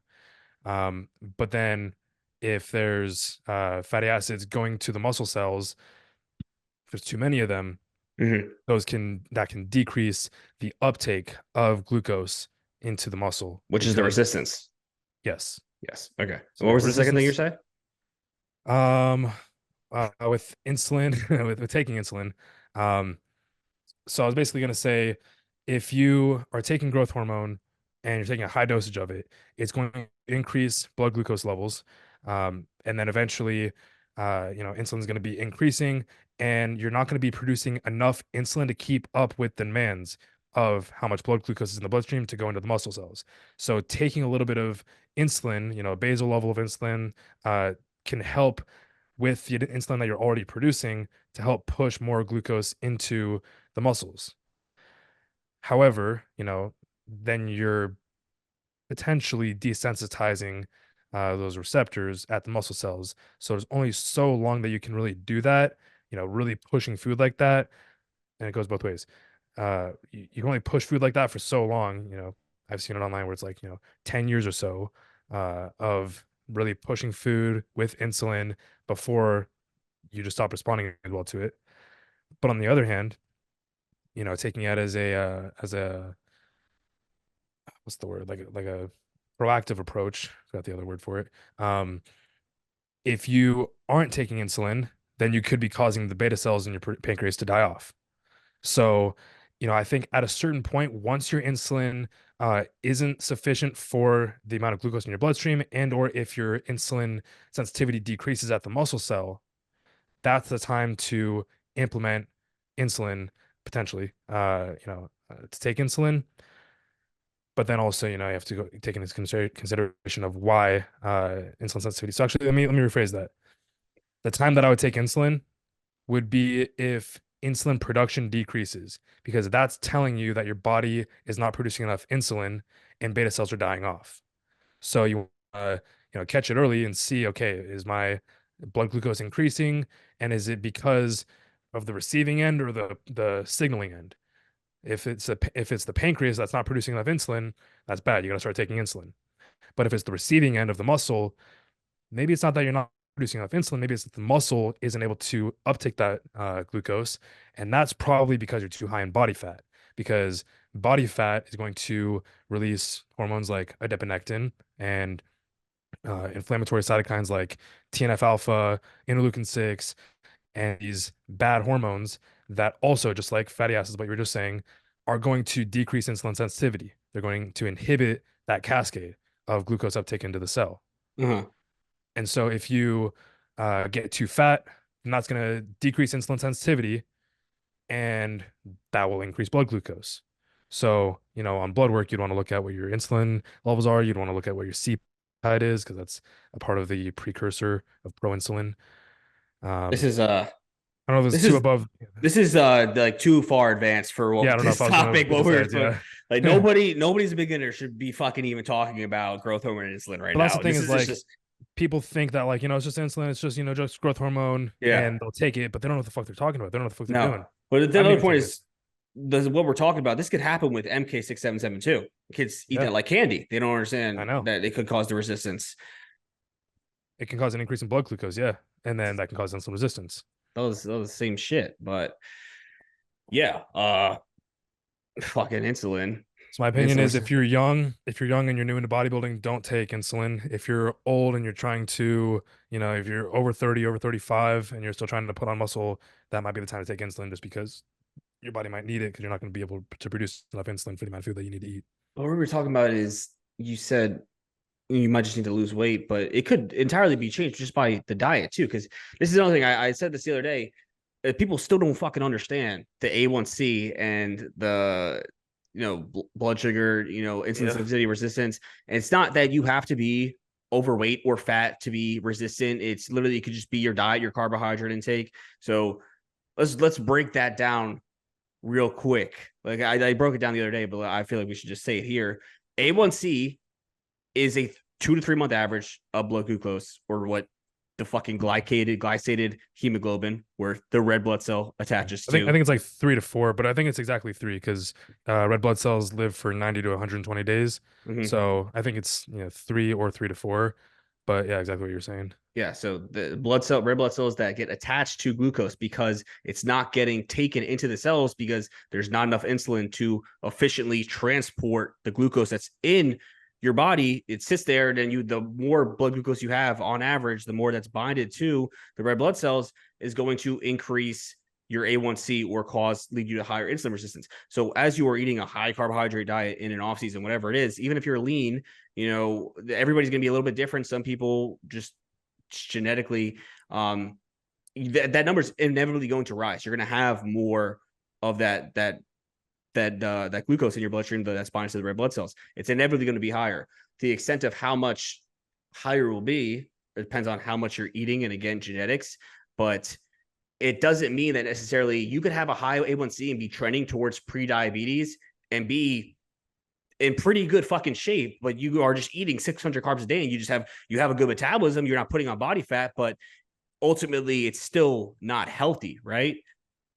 Yeah, but I would say that most of the time, if someone has a high A1C, it's because of body fat levels. Or if they have high blood glucose levels, it's because of body fat levels most of the time. Of There's course. the exceptions, like growth hormone, for example. You could take someone who's very Yeah. lean, taking a lot of growth hormone, they're gonna have elevated levels of blood glucose, and they could also be too high in body fat. But obviously, what's going to cause you to be too high in body fat? Overeating. So Yeah. it generally has to do with your diet. But it's not, like if you take someone who's 30-40% body fat, and then they start going into a deficit, sure, they have a good diet now, but they're still too fat. Mm-hmm. So it's going to take a while for them to improve that insulin sensitivity, for them to actually deplete the muscle glycogen, deplete the adipose storage, the fat tissue storage, to be able to use the blood glucose that's in the bloodstream, and then for that average blood glucose in the bloodstream to finally decrease. But they have to go through that whole process of losing body fat. But yeah, I would generally say, like, even just keeping it simple for most people is it's better to stay leaner to put on muscle. It's And yeah. if you want to, if you want to, if you get your A1C tested and it's too high, most likely it's just because you're too high in body fat. Of course, there's the exceptions, but Well, that's what I'd yeah, say. I mean, it goes hand in hand. Obviously, you're going to eat higher carbohydrate. You're going to be eating more. You're probably going to get fatter. Like it goes in hand in Exactly. hand. It's usually going to happen. Exactly. But at the same time, not all fat people are diabetic. Not all fat people are insulin resistant. So there are, it's because I posted a picture of the Right. client that I had the other day and said his A1C was 5.6 and now it's 4.9 after, this 7 week cut that we did. And people were like, how is he 5.6 when he wasn't eating fat? Just because what we were pushing food at, he was at a 5.6, and 5.6 isn't crazy, but ideally we want it to be lower. We want it to be around 5 to maximize that sensitivity. Now we're going to go into a growth phase. He's much more sensitive, in a better spot, leaner, Hmm. better spot to grow. But again, it doesn't, just because you're lean doesn't necessarily mean that you shouldn't maybe clean things up and reduce your carbohydrate intake. This is also why you do carb cycling, all these things to keep sensitivity as high as possible. But ultimately, really, like, you shouldn't rely on the fact of, am I lean or am I fat? You should just get your fucking A1C tested every 3 months and just take that into consideration with all the other variables. Right. And then also, it's not the fact that, like, what'd you say his A1C was? It was like 5 point something. 5.6, Yeah. yeah. So it's not the fact that, like, you have to be fat in order to have that high of an A1C. But it's the fact that having that high of an A1C is going to make it easier to put on body fat. Mm-hmm. So that wouldn't be the time where I'd want to push from, like what you just did. You pulled back, improve that blood glucose, improve that insulin sensitivity, so that he's more insulin sensitive and able to put on more body fat, and of course, or more muscle. I mean, Test not body muscle, fat. yeah. Um, but of course, he did lose some body fat in that process. It's just that body fat was relative to him. How much he had on him looked very lean compared to an average person. Mm-hmm. But for him, that might have been, a little bit elevated compared to obviously, what he was after that mini cut. So maybe he was at the start of he was overeating, he was pushing. He wasn't fat, but he maybe put on like a couple pounds of fat or something, nothing, that noticeable visibly. And then that has caused him to become a little bit more insulin resistant. Um, Mm-hmm. that affected his blood glucose, which affected his A1C. And so that is what people should look at is if they're getting their A1C tested and they're not fat and it's too high, then okay, that's fine. But that doesn't mean that, just because you're lean, that means that it's time to bulk. Like Hmm. that still means that, okay, you're probably gonna not be able to bulk for very long without getting too fat and then having to pull back. So Yeah. that would be the use for an A1C in that case. Yeah. And then obviously as you age too, you also take into consideration like the lifestyle that we live is vastly different from the average person. This is why I also think like there are obese people and fat people out there that aren't necessarily diabetic. It's because they might be eating the surplus, but they still might only be eating 2 to 3 times a day and are spending the rest of these time periods where they have low levels of blood sugar. And the thing is with bodybuilding, it's like you could be leaner, but we're pushing food every 2 to 3 hours. So you see these big bodybuilders super lean, right? But might have insulin resistance or be type 2 diabetic. It's because how much you're eating and how consistently you're eating, and you don't have these time frames where you let blood sugar come down. And that's the whole point again of having the lower carbohydrate meals, having those low carb off days, so you can give your body a break. And most people, on average, the average person is going to have that break, so they usually don't run into these issues, even if they are overeating, right? But with bodybuilding, you kind of have a much higher chance of running into it because of how often we're eating and how much we're eating. And for how long a period of time we are. And so one thing that's interesting that I just remembered is I had a client who was a female and she was overweight. She was probably 250 or so pounds, and her A was 4.9. She was definitely obese. And 4.9. yeah, she was insulin sensitive, but she was fat. And Mm-hmm. that's exactly what you're saying is the reason for that was because she started losing weight and was still in a deficit. So her diet was very controlled. And the only thing that was, not consistent was her caloric expenditure. So she had a lower caloric expenditure, but a lower caloric intake.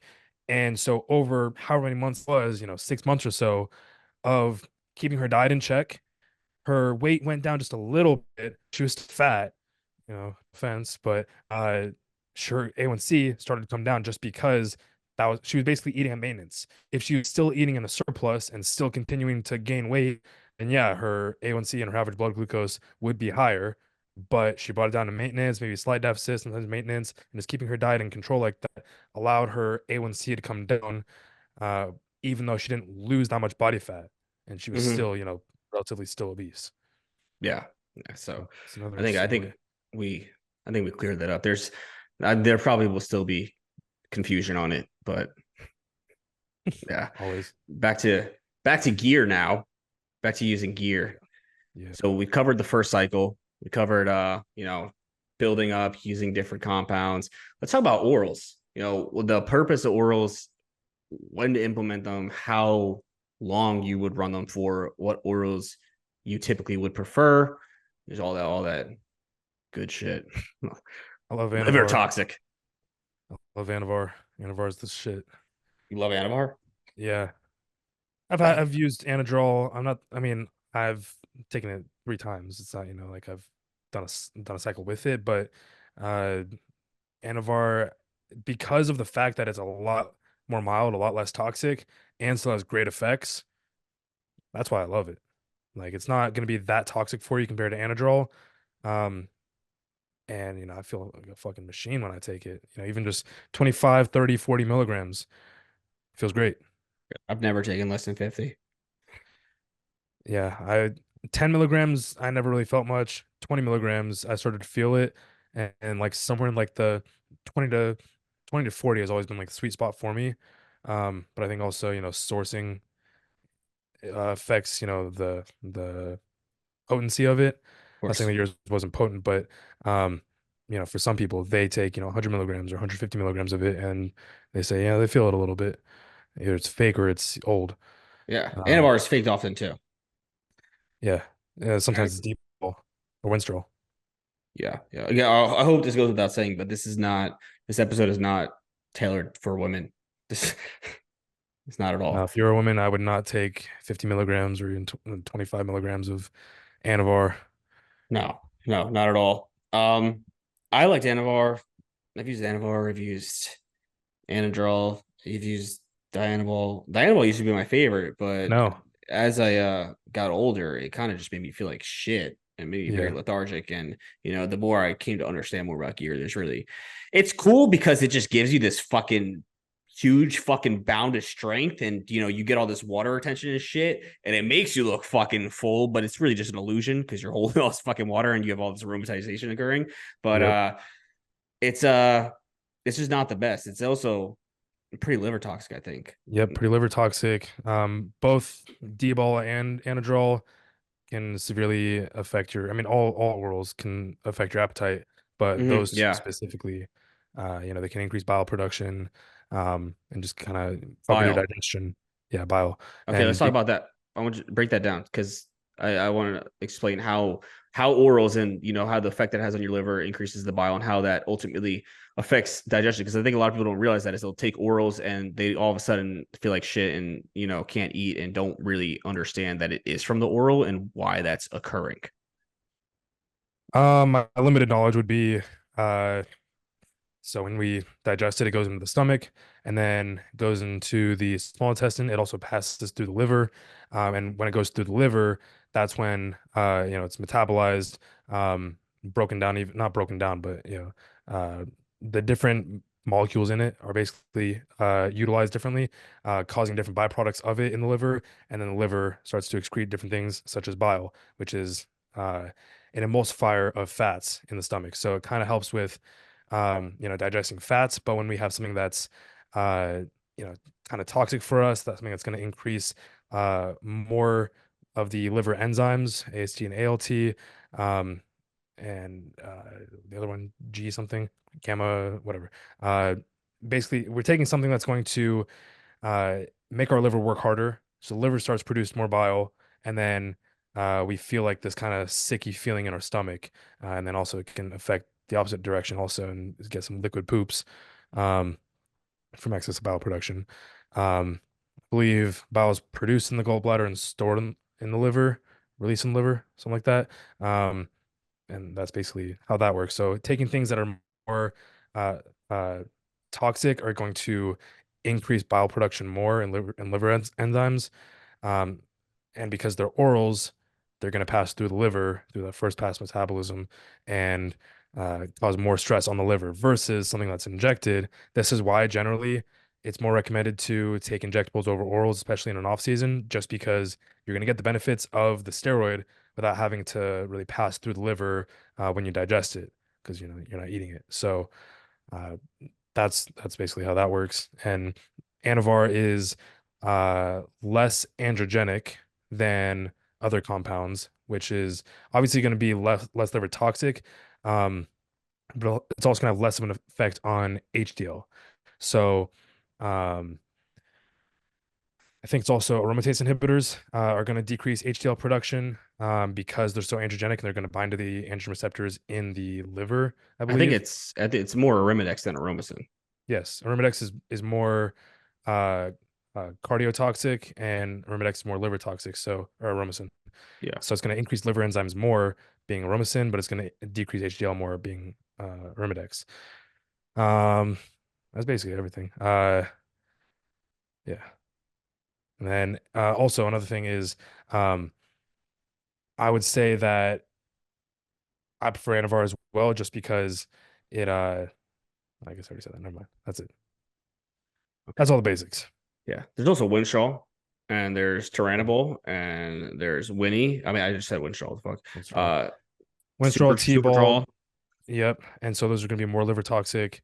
Uh, Proviron isn't. Oh, what I was going to say is because these oral, so Proviron is like the exception, um, because it's not 17 alpha alkylated. So what that means is the 17th carbon on the molecule, the testosterone converts into DHT, and the DHT has, some extra stuff that makes each one of those DHT derivatives. So the 17th carbon on that molecule gets alkylated, gets an extra carbon on it. And so that makes it harder to break down by the liver. And so then that's why it becomes harsher on the liver, just because it has that extra carbon so that you get the effects of it. It just doesn't, get processed and, pee it out. Um, but that makes it survive the liver basically. So that's how those steroids work. But Proviron isn't very, anabolic. It's basically just like DHT, very androgenic. And so it's not 17 alpha alkylated, so it's not liver toxic. But all the other oral steroids are. Yeah. to a certain That's degree. it. Obviously, again, everything is individual dependent, to the extent of how negatively it's going to affect someone's liver is going to vary. Like I said, somebody might take Dianabol and have no effect on their appetite, and somebody else, might just feel like absolute shit right afterwards. Yeah. Yeah, some people like D-ball, some people like Anadrol, and some people hate both. Yeah, I would use Anadrol over D-ball. I But would too, just because D-ball is gonna aromatize into methyl estradiol, and it's because it's a testosterone derivative, versus Anadrol is a DHT derivative, uh, and as we said before, it's gonna just antagonize the estrogen receptors rather than increasing total estrogen. So it's something that you could take, for a show. If you're completely peeled, no body fat on you, you could take some Anadrol to really increase your fullness, as long as you don't already have a bunch of gyno. Um, D-ball, could make you a little bit more watery, and I wouldn't take that to carb up for a show. I wouldn't do any of this if you don't have a coach. No. But you also said not using them in off season.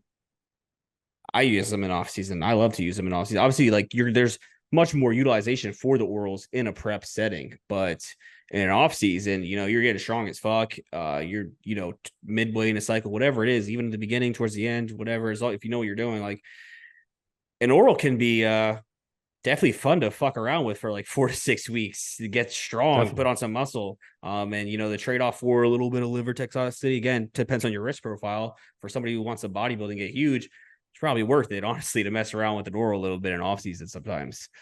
Yeah, but that's why I'm a fan of Anavar, because then you get that benefit of, it's fucking fun, feels great, increases your strength like crazy, but it's not as toxic as Anadrol and D-ball. Obviously, it's not going to be as strong, but, you know, it's still pretty strong. Still increases my strength and fullness a bunch. Mm-hmm. But yeah. Now, back to the initial statement, because I think you're on the page where on paper we say all anabolics are the same milligram for milligram strength I don't say they're the wise. same. Definitely not the same. That's what people say.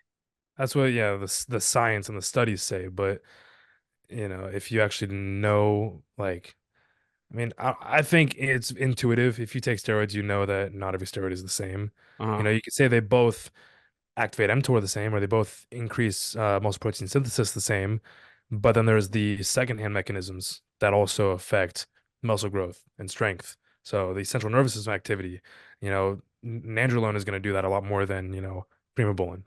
And that's going to have an effect on your strength and performance in the gym, therefore being able to build more muscle. That's why, there's a time and place for using androgen, because if all androgens were the same milligram for milligram for building muscle, why the fuck would anybody take something that's toxic? Mm-hmm. So, like, why wouldn't we just take test and primo? I think that's So what the argument that people try to make is, though. They try to I say, know. only don't. There's no point to using Decker. Just use this because it doesn't convert to estrogen, and it's the same milligram for milligram. When that's just really just bullshit. Yeah. Plus also the other benefits too. Like, nandrolen's gonna help with your joints. It's gonna increase collagen synthesis and make your joints feel better, therefore making you be able to train, uh, get stronger in the gym, recover better from it, even just injury healing as well and injury prevention. Um, Tren obviously has its place in nutrient partitioning in an off season, and Post op, strength and post op, of course. If you're just gonna be laying on the couch for how many weeks is it? 4 to 6 weeks. 4 to 6 weeks of just straight fucking 2 grams of Tren. There you go. There's another use for it. um, and then pre-contest, the antagonist of the glucocorticoid receptors to decrease catabolism, so that you don't lose as much muscle. So that's another purpose of Tren. So it's not like, all steroids are the same. Um, I think they have something like similar property amongst all of them, but uh, that's why I mean, right now I'm not even using the DHT derivative. I've done all my cycles with, Primo in all of them. Some of them, Test Primo Anavar, Test Primo NPP, Test Primo Deca. This is the first one I'm using actually EQ, which everyone fucking demonizes EQ, and I'm using it for the first time instead of Primo. I'm just experimenting with it, seeing how I like it, How and do you like so it? far so good. I'm 1 week in, so 1 week. we'll see. We'll see. So far, I I'm a don't. lot fuller, but it could be the food in the end of our. Could be, yeah. Yeah. But I I fucking think gained 11 pounds. 11 pounds in 1 week. it's terrible. Well, I was I was 207 4 weeks ago. Then I did a 3 week mini cut. I lost about 4 pounds, 4.5 pounds. So I was like 203. And then I was 214 today. So in the past week, a little over a week, I gained 11 pounds of mostly glycogen, obviously. Just Mm. from I bumped the food up also. I bumped the food up, bumped the test up, doing some DECA, EQ, a little bit of Anavar. Feeling fucking great. But you love the Anavar. I do. I feel like we covered a good amount of stuff now. Yeah. We didn't talk about like how to mitigate health effects or ancillaries to take with, things like I take things for, just my blood work, like to help with my HDL and all Well, that. supplements. Yeah, like health supplements. And then Oh. also like telmisartan for blood pressure. So like Hmm. things I take are I'm over here, but citrus bergamot and nattokinase are probably the two main ones for HDL. And HDL is the most common thing that people have skewed on their labs just from even just testosterone itself is gonna, if you have super physiological levels of testosterone, that's gonna decrease HDL. And if you have lower levels of estrogen, it's also gonna decrease HDL. And the reason why HDL is important is because if you have low HDL and high LDL, you're more at risk for cardiovascular disease. There's a lot more things that go into it, particle size, particle number, but just the basic lipid panel, it's like $8 if you would get it yourself. Um, just looking at your HDL and LDL, HDL is going to decrease generally from taking steroids, but you can increase it from cardio and you can increase it from these supplements. So citrus bergamot, nattokinase, berberine, which berberine also helps with insulin Insulin sensitivity sensitivity. and glucose uptake. Um, vitamin D3 and K2 uh, NAC, astragalus, for the liver. Tuca, Yep. or Tuca, Okay, yeah. Put them all over here. What else we got? ubiquinol. Yep. I take no, you're not a fan of the company, but Liver and Heart by Revive. Because they got, the mix of all the stuff in there, whatever's in there. Liver They call HD. yeah, HT is what we should get. Yeah, Code Seb or whatever it is. let's go, Seb. Oh, fish oil. Fish oil is another one. Either fish oil or krill oil. I use 1 gram of EPA and 1 gram of DHA in my fish oils. Um, that's basically all of them. Magnesium's for sleep. Uh, telmisartan. I think everyone that takes steroids should take telmisartan. Um, Angiotensin blocker. angiotensin receptor blocker, ARB. Uh, yeah, it's the You said short. think everybody should take it? Everybody, I only give it to guys because I have them report their blood pressure to me, anybody that's on PDs. And I only give it to them once I see it start to get out of range. And then I'll just keep them on it usually. it depends on the person. It depends on the dosage. Um, if their blood pressure is, fucking 120 to 130 or even 120 to 125 or less systolic, and then, 80 or less, 85 or less diastolic, it probably won't need telmisartan, but also it's not going to necessarily hurt taking 20 No. milligrams of telmisartan. Um, too high of a dosage can make you feel kind of shitty, but it's not going to make you uh hypotensive, low blood pressure just from taking a little bit of an ARB. And if you're taking telmisartan specifically, there's lots of ARBs, ACE inhibitors, and blood pressure medications, beta 2 blockers, or beta blockers. Telmisartan specifically also can kind of help with fat loss. It's a PPAR agonist also, which is helps in the process of um, fat loss, beta oxidation, lipolysis. So, it's the chosen ARB for bodybuilders. And it's got a 24-hour half-life, so it's pretty easy to just take once a day. That's all the How do stuff you feel about the use of metformin I knew you were gonna ask that. specifically specifically to help with inflammation? Here's my opinion on metformin.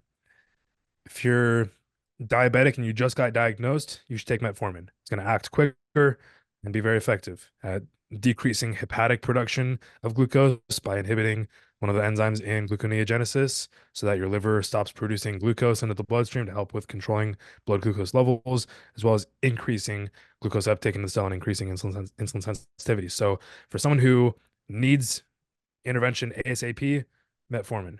For a bodybuilder who, just takes things as preventative measures or, isn't at risk, for type 2 diabetes immediately, I would go with berberine because over, a 3 month period, they've had studies on this where it's equally or more effective taking berberine compared to metformin at decreasing blood glucose levels or improving insulin sensitivity, but also berberine being, naturally derived from, plant or whatever it's from, versus metformin being a drug. Metformin has more side effects potentially compared to berberine. There's the negative side effects of one that I saw was it alters sperm motility and sperm shape, so it can cause birth Sperm defects, shape. or not necessarily sperm The shape, but shape of sperm? something in the sperm to where it causes birth defects. Just Some sort making of, fucking cookie cutter shapes with your sperm. I was making triangles or something, octagons. Uh, yeah, it causes some sort of fertility defects. So obviously, it's not something It's I gonna make would, you retarded. yeah, mentally and physically. No, And but yeah, I'm saying people use it solely not for the whole fucking, insulin sensitivity, all that shit. Solely for the aspect of people will use metformin to keep inflammation lower. well, that too. But also that has to do with blood glucose levels. Or do you think So that do you agree with that though? Because we can lower inflammation without the use of metformin, right? So why would I would, we yeah, I don't I know why wouldn't. people use it for that. It's just another drug. Like if their CRP, their C-reactive protein is too high, which means that their inflammation is too high, Mm-hmm. I would take red yeast rice. That's another thing I take is red yeast rice. That decreases CRP and decreases inflammation. And then also, if you want to decrease total uh, oxidation in your body, so decrease free radicals, take an antioxidant. NAC. Glutathione is like the best NAC for is a it, precursor to glutathione. to glutathione, but you can take glutathione directly, injecting it, Yeah. which is more effective. But NAC itself is oral, but NAC fucking stinks. You ever smelled it? No, I Smells don't like know. fucking rotten eggs. Ubiquinol is a antioxidant too. It is, yes. Yes. Helps with the Uh, heart. but fuck, Never what is it smell say? fucking NAC. N-acetylcysteine. It has like a sulfur atom in it, and it smells like fucking rotten eggs. And the only way that I was able to take it when I was on my last cycle, I wanted to take it just because I was taking Anavar and I got sick, and I was like, it could help with my immune system too, just decreasing inflammation and liver toxicity. So I started taking it for like a month or so, and the only way that I could stomach it first thing in the morning was with orange juice, and that was a trick that I had for taking pills in general. You don't like orange juice? It's just like that. The thought of taking a bunch of pills with orange juice sounds like Oh, fucking it was acid so much easier. reflux.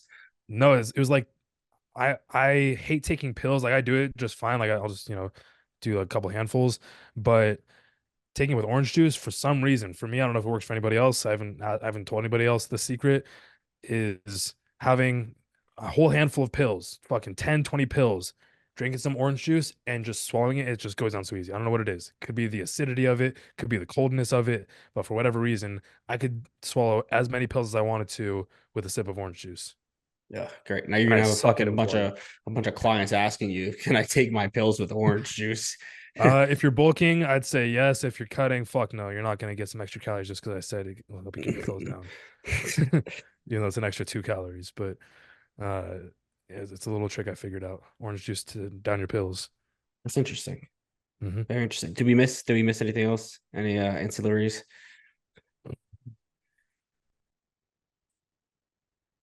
Yeah, but if blood glucose increases, a lot of people say metformin is the way to go, or even just to help with preventing it. People say, metformin is a PED that women should take, You could which fix all that shit again, through a diet. yeah. I mean, if you're bulking and you need a little bit of help, like right now I'm taking berberine. I'm taking 1,000 milligrams of berberine per day because it can help with improving insulin sensitivity so that I put on body fat slower.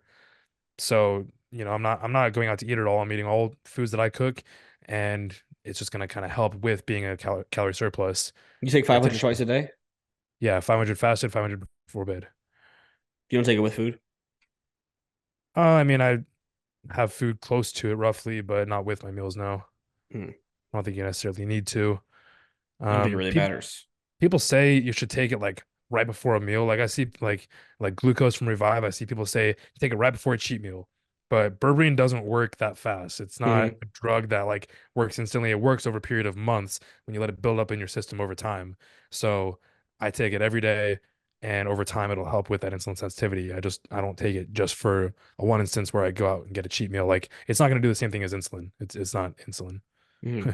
I think something to take into consideration with metformin is that it makes a lot of people feel like shit and fucks up their appetite. Yeah, it definitely makes people feel like shit. So I would not.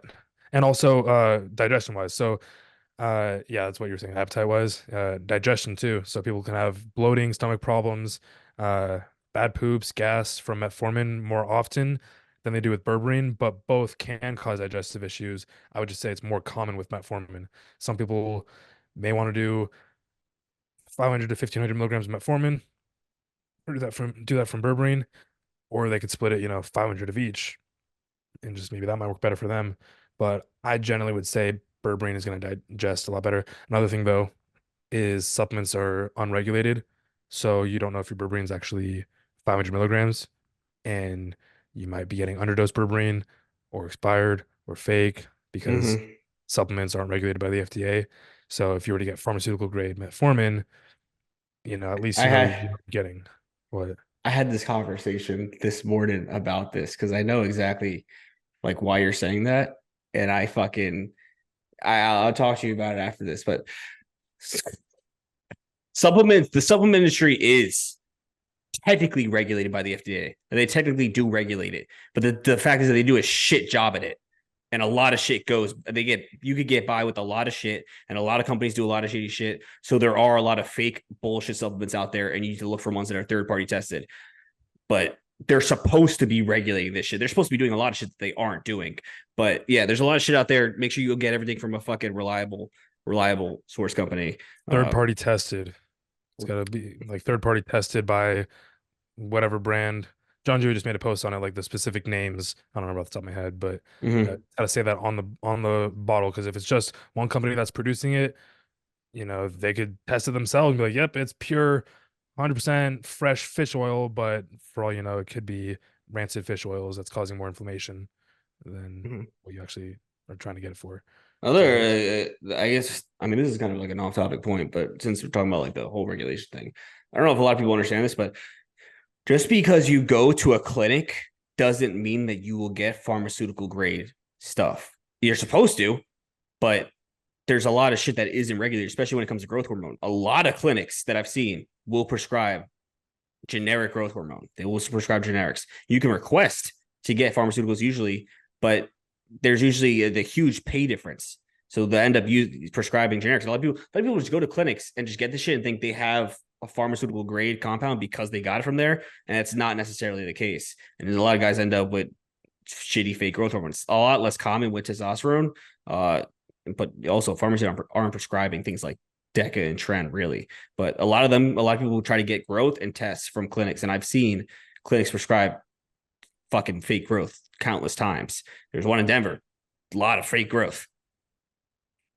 damn, I didn't know about fake growth. I mean, it would make sense for Generics, which fucking. okay, because I could see them doing generic growth hormone, not from like Cerestim or you Mm-hmm, know Pfizer or whatever, uh, because a lot of these pharmacies are just getting stuff straight from China.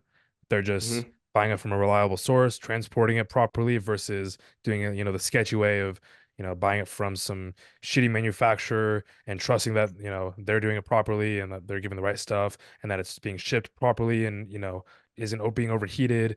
And so that's mainly, one big difference between buying something, from the black market versus from a pharmacy. If you're getting it from a pharmacy and it's still a generic, not branded growth hormone, I would think that it's still real and still, good quality, cheaper. But who knows? I don't fucking know. I don't get stuff I from don't the Chinese. trust. I don't trust the generics. I remember we had it, and it was nothing compared to the Cerestim or the Genotropin. And I'm not sure exactly how it works. I don't remember. They get it from compounding pharmacies. They probably have deals with compounding pharmacies where they get Yeah. this shit at a lower rate. So their objective is to sell. Everything's about money. So they want to sell more of this. And really, it's just the product that's a lot, made a lot more poorly compared to the other one, the actual fucking, humatrope or whatever. So I mean, as far as I'm aware, most pharmacies you can say, hey, I want growth hormone, but don't just say you want growth hormone. Say I want genotrope and I want this. This way you get exactly, the product that you want. I remember Derek made a video on it a while ago.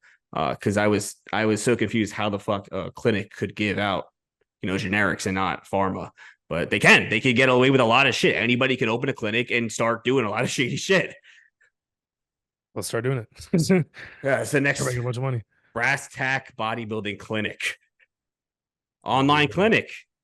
I know someone that's doing it. I can't say who it is, but I know someone who's making a online TRT slash enhancement clinic, and so I know people are already in this space getting it done. So we got some competition already. Yeah, we'll do it better. All right, and we've been on here for too long, so let's wrap this up. Let's recap All real right. quick because there was a lot of shit that kind of like went off topic from the main objective of this. So just to recap, starting your first cycle, start with minimum effective dosage 350. Let's say 350 tests, some shit like that. Titrate up every 4 to 6 weeks if you want to. If you're blowing up off of 350 test after fucking 6 weeks, I mean, hey, you could keep rolling with it too, or you could try to find the threshold. Really, all personal preference. There's no rule book here. Now you get to a minimum threshold where you need an AI. You're starting to have these estrogenic side effects. If it's just gyno, maybe just use Novadex at that point and see if everything else is fine. If you're getting other side effects, acne and whatnot, use an AI temporarily and then you could lower the testosterone dosage, maybe throw in another compound, or you could just lower and stay there, or you could just continue with AI for the rest of the cycle. And now for future reference, I can run up to 600 tests. Then I need an AI. Keep it simple. Don't have too many variables in place because then it gets complicated, and you want to isolate one thing at a time and know, hey, am I not responding well to testosterone, or is it the primo or the mass? You don't want to have all these things playing in interfering with one another. You want to be able to say, I know I responded to testosterone this well at this dose. Now I can introduce this other variable, and if something goes south, I know that it's most likely because of this, and now I could eliminate that. So this is how you have the most control, especially when it's your first time, you're doing it alone, you don't have coach, you don't have much guidance, and obviously take your ancillaries, get blood work. I would get lab work done before you even start. That way you have a reference point to refer back to. And then, midway through your cycle, get some labs done there too. And then as far as PCT goes, would not advise it, would not advise coming off. I think if you're going to make this commitment, I would, be in it for the long run and understand that, you're making a lifelong commitment and there's really no point to doing one cycle coming off. I guess unless you start it and you really hate it and you decide, hey, I don't want to do this, and you change your mind, you have a sudden change of heart, then sure, you could run a PCT, but you'll probably be fine coming off without one either way, but you could do it. Sure. At that point, obviously you're not gonna be running gear anymore, but yeah, then moving forward, introduce DHTs, Angelones. What do you got? Anything else? I'd say to go in a little bit of details into a couple of things that you said would be what to get in blood work and like rough dosages wise for the other compounds. So I'd say blood work, obviously, more the better, and more that you see, more data is better. But bare minimum for someone that's enhanced, I would look at CBC, complete blood count. Can't even say it. Complete blood count, CMP, complete metabolic panel, I can pull it up. uh, lipid panel. Those are the three main ones that I look at. Then it's okay to look at male hormone panel if you want to see what your testosterone, estrogen looks like, estradiol specifically. If you get your testosterone checked, make sure you want to look at you get it tested through LCMS instead of ECLIA because it's a lot more accurate. They Same would with estradiol. estradiol. Yeah. Same with estradiol. Um, and just because it's cheaper, don't get that. Free and total tests is good to look at, especially if are prone to seeing DHT related side effects. Um, there's free stuff. A1C, A1C is a big one. TSH, T4, T3 versus T3. Yeah, you could. I don't look at it for everyone, but it's always good to know, especially if you're cutting. Mm-hmm. Um, if you want to see how good quality your gear is in terms of the oils that they're using or additives and solvents, or just how your body's handling it. You can look at your CRP or your HSCRP, high sensitivity C-reactive protein, and that basically tells you how inflamed your body is. Um, Iron and ferritin levels are also important to look at, depending on how much protein iron you're eating. You say Um, D3? I mean that's included in the thyroid, but I said iron and ferritin. They D3 is included in thyroid? Yeah, free I thought you T3 generally. No, D3, vitamin D. Oh no, D3 is another one to look at. Yeah. Yeah, yeah, yeah. Yeah, no. Okay. Yeah, Um, prolactin, Prolactin, progesterone, creatine D kinase. yes, DHEA and pregnenolone. Creatine kinase, I mean, hopefully it wouldn't be elevated too much. If you have some sort of health disorder, it might be. Or you, if you also another thing that I want to say, when you get blood work done, I know what you're gonna say. take take Yeah. I would say take 2 rest days before getting blood work done. At least 1 rest day. Do not train and do not do cardio the day before you get blood work done, or else you're wasting your money. It's inaccurate. Everything's going to be skewed. Your lipid panel, your liver, your kidney, all of that stuff is going to be messed up. Um, you want to see what it looks like with at least one, if not two, if not more rest days. Hmm. More the Three to better. five rest days. Yeah, 3 to 5 rest days is even better. But I always generally take 2 rest days before getting blood work. Just I don't want to fucking take 3 to 5 days out of the gym. Um, and that way it's going to be a lot more accurate to see what your levels are looking like. Just because I know, like creatine kinase, for example, or creatinine CRP. levels, everything can be. Yeah, I said CRP. Everything can be elevated just from training. Your Hmm. liver enzymes can be elevated. Your lipid panel, your HDL, LDL can all be messed up. Blood glucose, triglycerides. So that might make you scared and be like, oh no, my creatine kinase is elevated. That means I'm having a heart attack and muscle breakdown and all this stuff. And it's like Hmm. you just trained the day before. You just caused some micro traumas. That's all Hmm. it is. Yeah, no. Um, Even 2 days, really. Yeah, I mean, it's you don't want to take like a full week off because of what we do, but really, if you wanted the best results, like you would take 5 to 7 days off to get the most accurate. But who really wants to do that? You kind of right. gotta give and take, but take fucking rest days before you draw your labs. Yeah, I'd say 1 to 3 rest days before the gym or before blood work. 2 to 3 is best. Ideally, just because you don't need to be taking a week off the gym. Hmm. Um, what else blood work wise do you usually have them look at? I don't know. I I don't even know. know everything you said. Oh, well, another thing, in addition to lipid panel, so uh, lipid panel is going to have your HDL, LDL, triglycerides, total cholesterol, VLDL. That's all good to look at, and that's great. And it's very cheap to look at that too. But I think it's also very important to look at apolipoprotein B and to look at your lipid particle size and lipid particle number. Those also affect your risk for cardiovascular disease, which is a main concern for people who take steroids. So HDL and LDL are important, but not everything that's important. So those are going to tell you how much cholesterol they're holding. So your HDL-C, your LDL-C, that's how much cholesterol is in your LDL, how much cholesterol is in your HDL. But then you have your LDL particle size, your LDL particle number. So it says how big are those LDLs and how many of those LDLs with HDL. And so that also affects your risk for cardiovascular disease because if you have, and let me just make sure I'm saying this correctly, if you have smaller LDL, then you're at more risk for cardiovascular disease because these smaller LDL molecules can get into the arteries easier and build up more versus having larger LDL. So you want to have large LDL. Um, and if you look at, let's say if your HDL-C is, let's say it's high, which is good. You want high HDL. But what if your HDL particle number is low? Then you have lots of cholesterol within those HDL molecules, which is great, but you don't have enough actual HDL molecules, so or particles. So that's just it gives you more details for your blood work to actually see what are you really at risk for. And in my experience, the reasoning for getting that extra details is simply for motivation to push harder and be more consistent with cardio because I want to see how bad is my blood work? How bad can it look when it should look good? So right before I started the cycle, I got all that shit tested to see, all right, if, I took X amount of weeks off cycle, did my cardio on my cruise, took these health supplements, I should be healthy, right? And if it's not, then I got some fucking work to do. And so I wanted to see where are my flaws so that I'm, covering all the bases and really trying to prioritize my health. And so that's, you know, what I Yeah. did.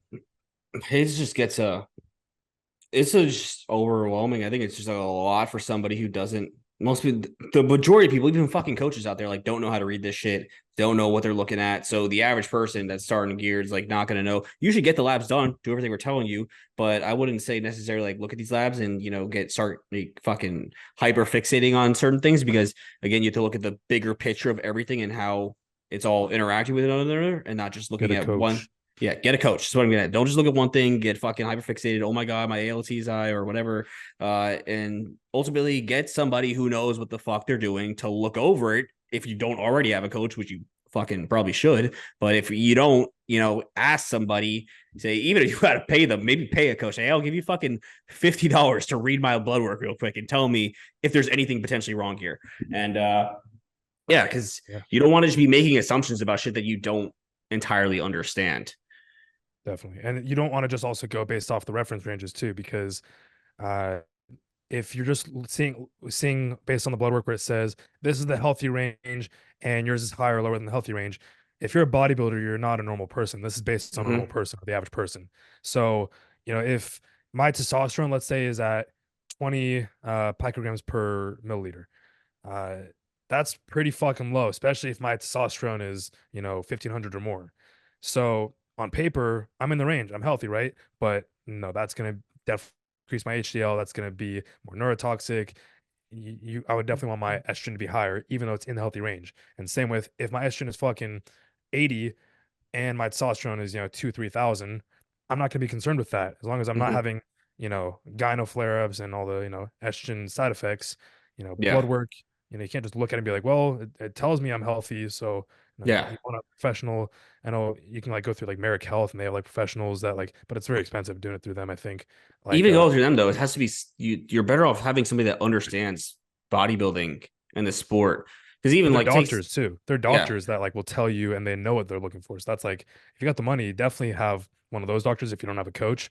But I would say hire an experienced bodybuilding coach, for majority of people, if you're gonna get blood work done, for them to tell you what labs to order and how to order them if you don't know how to, and to look at them also. Mm-hmm. Um, but what I do is I either go on either Life Extension or Merrick has like a diagnostic lab builder and I just build my own labs myself. I Should be have a fit. yeah, I have the one through Synergy. It's in my bio. Mhm. It's a pre-made lab requisition that I've created for all the clients, so they can go and order that. Just get sent directly to AppCorp. And there's also if you go on Synergistic, I'm pretty sure you can create your own labs and Oh yeah, decide there what you go. health Yeah. markers that you want to test for. And other Yeah. coaches So same have thing. their own shit on there too, but. Yeah, and then a good thing would like a good example would be like even just take A1C for example. Like you're in the range, right? But do you want to be at 5.5? No, not really. Like we want to get that lower and put you in the best spot to maximize growth. So it's not always necessarily about like what's healthy. It's about what is the ideal range to be in to maximize the progress, and that's different. That's not listed on the fucking reference ranges. Exactly. Like you can have 300 nanograms per deciliter of testosterone. It means you're healthy in healthy range, right? But Yeah, I wouldn't want to have 300 nanograms per deciliter. yeah, I no. All right. So, anything else? think we covered everything. Um, hire a coach if you want to take steroids. That's the main takeaway. Don't just do it on your own and just watch YouTube videos and TikToks to try to figure it out. Oh, unless you want to be a dumbass and make mistakes, I'd rather, Yeah, actually make it productive and not fuck it's yourself up. it says with anything. I'm not. You don't have to hire me. You don't have to hire Adam. Maybe hire somebody. But everything you can do in this world, you can do most of this shit on your own. You could take the longer, the harder route. Try to figure things out. There's going to be a much more a bigger of a learning curve, and you're gonna have to do a lot of research, and you might be doing shit wrong for a long time until you realize, oh shit, this was actually wrong because you hear it somewhere, rather than investing into yourself, whether it's taking gear or whether it's, starting a business or doing that, and having somebody guide you and show you the, best course of action to get you to where you say you want to go. And basically, cutting that learning curve in half, and making it easier for you, and also providing you, if you want to do it a safer way, allowing you to do it the safer way, showing you that way. Or if you want to have a higher risk but obviously not put yourself at fucking the risk for death or something, just having that guidance and helping you get there in the quickest, easiest way. I don't want to say quick because it's not quick, but it's just eliminating that learning curve and all that guesswork and having somebody do it for you. And it's worth the investment, again, whether it's fucking this or anything else that you're trying to excel at in life. Investing into yourself to take the guesswork out of shit is going to get you from point A to point B faster at the end of the day. Especially your first 1, 2, 3 cycles is not even just the fact that you'd have to research more. It's the fact that you're going to learn things that you wouldn't learn online by working with a coach. Like some of these coaches just know shit experience that they're not, making videos on, that you're not going to see it online. Like these are things that based on their experience, they're going to be able to help you and teach you and make it personalized to you so that you can just follow instructions, ask them questions, and actually learn from that person. And yeah, you're gonna learn faster, but you're gonna learn more. And that's where I think the real benefit in hiring a coach is to learn, whether you want to be with them long term, or you just want to be with them so that you learn and then you can do it on your own. But I think starting out, it's smarter, especially if you're already investing in, you're buying the steroids, you're buying the needles, you're buying the blood work, and you better be buying the blood work too, because otherwise you're basically a gearhead junkie.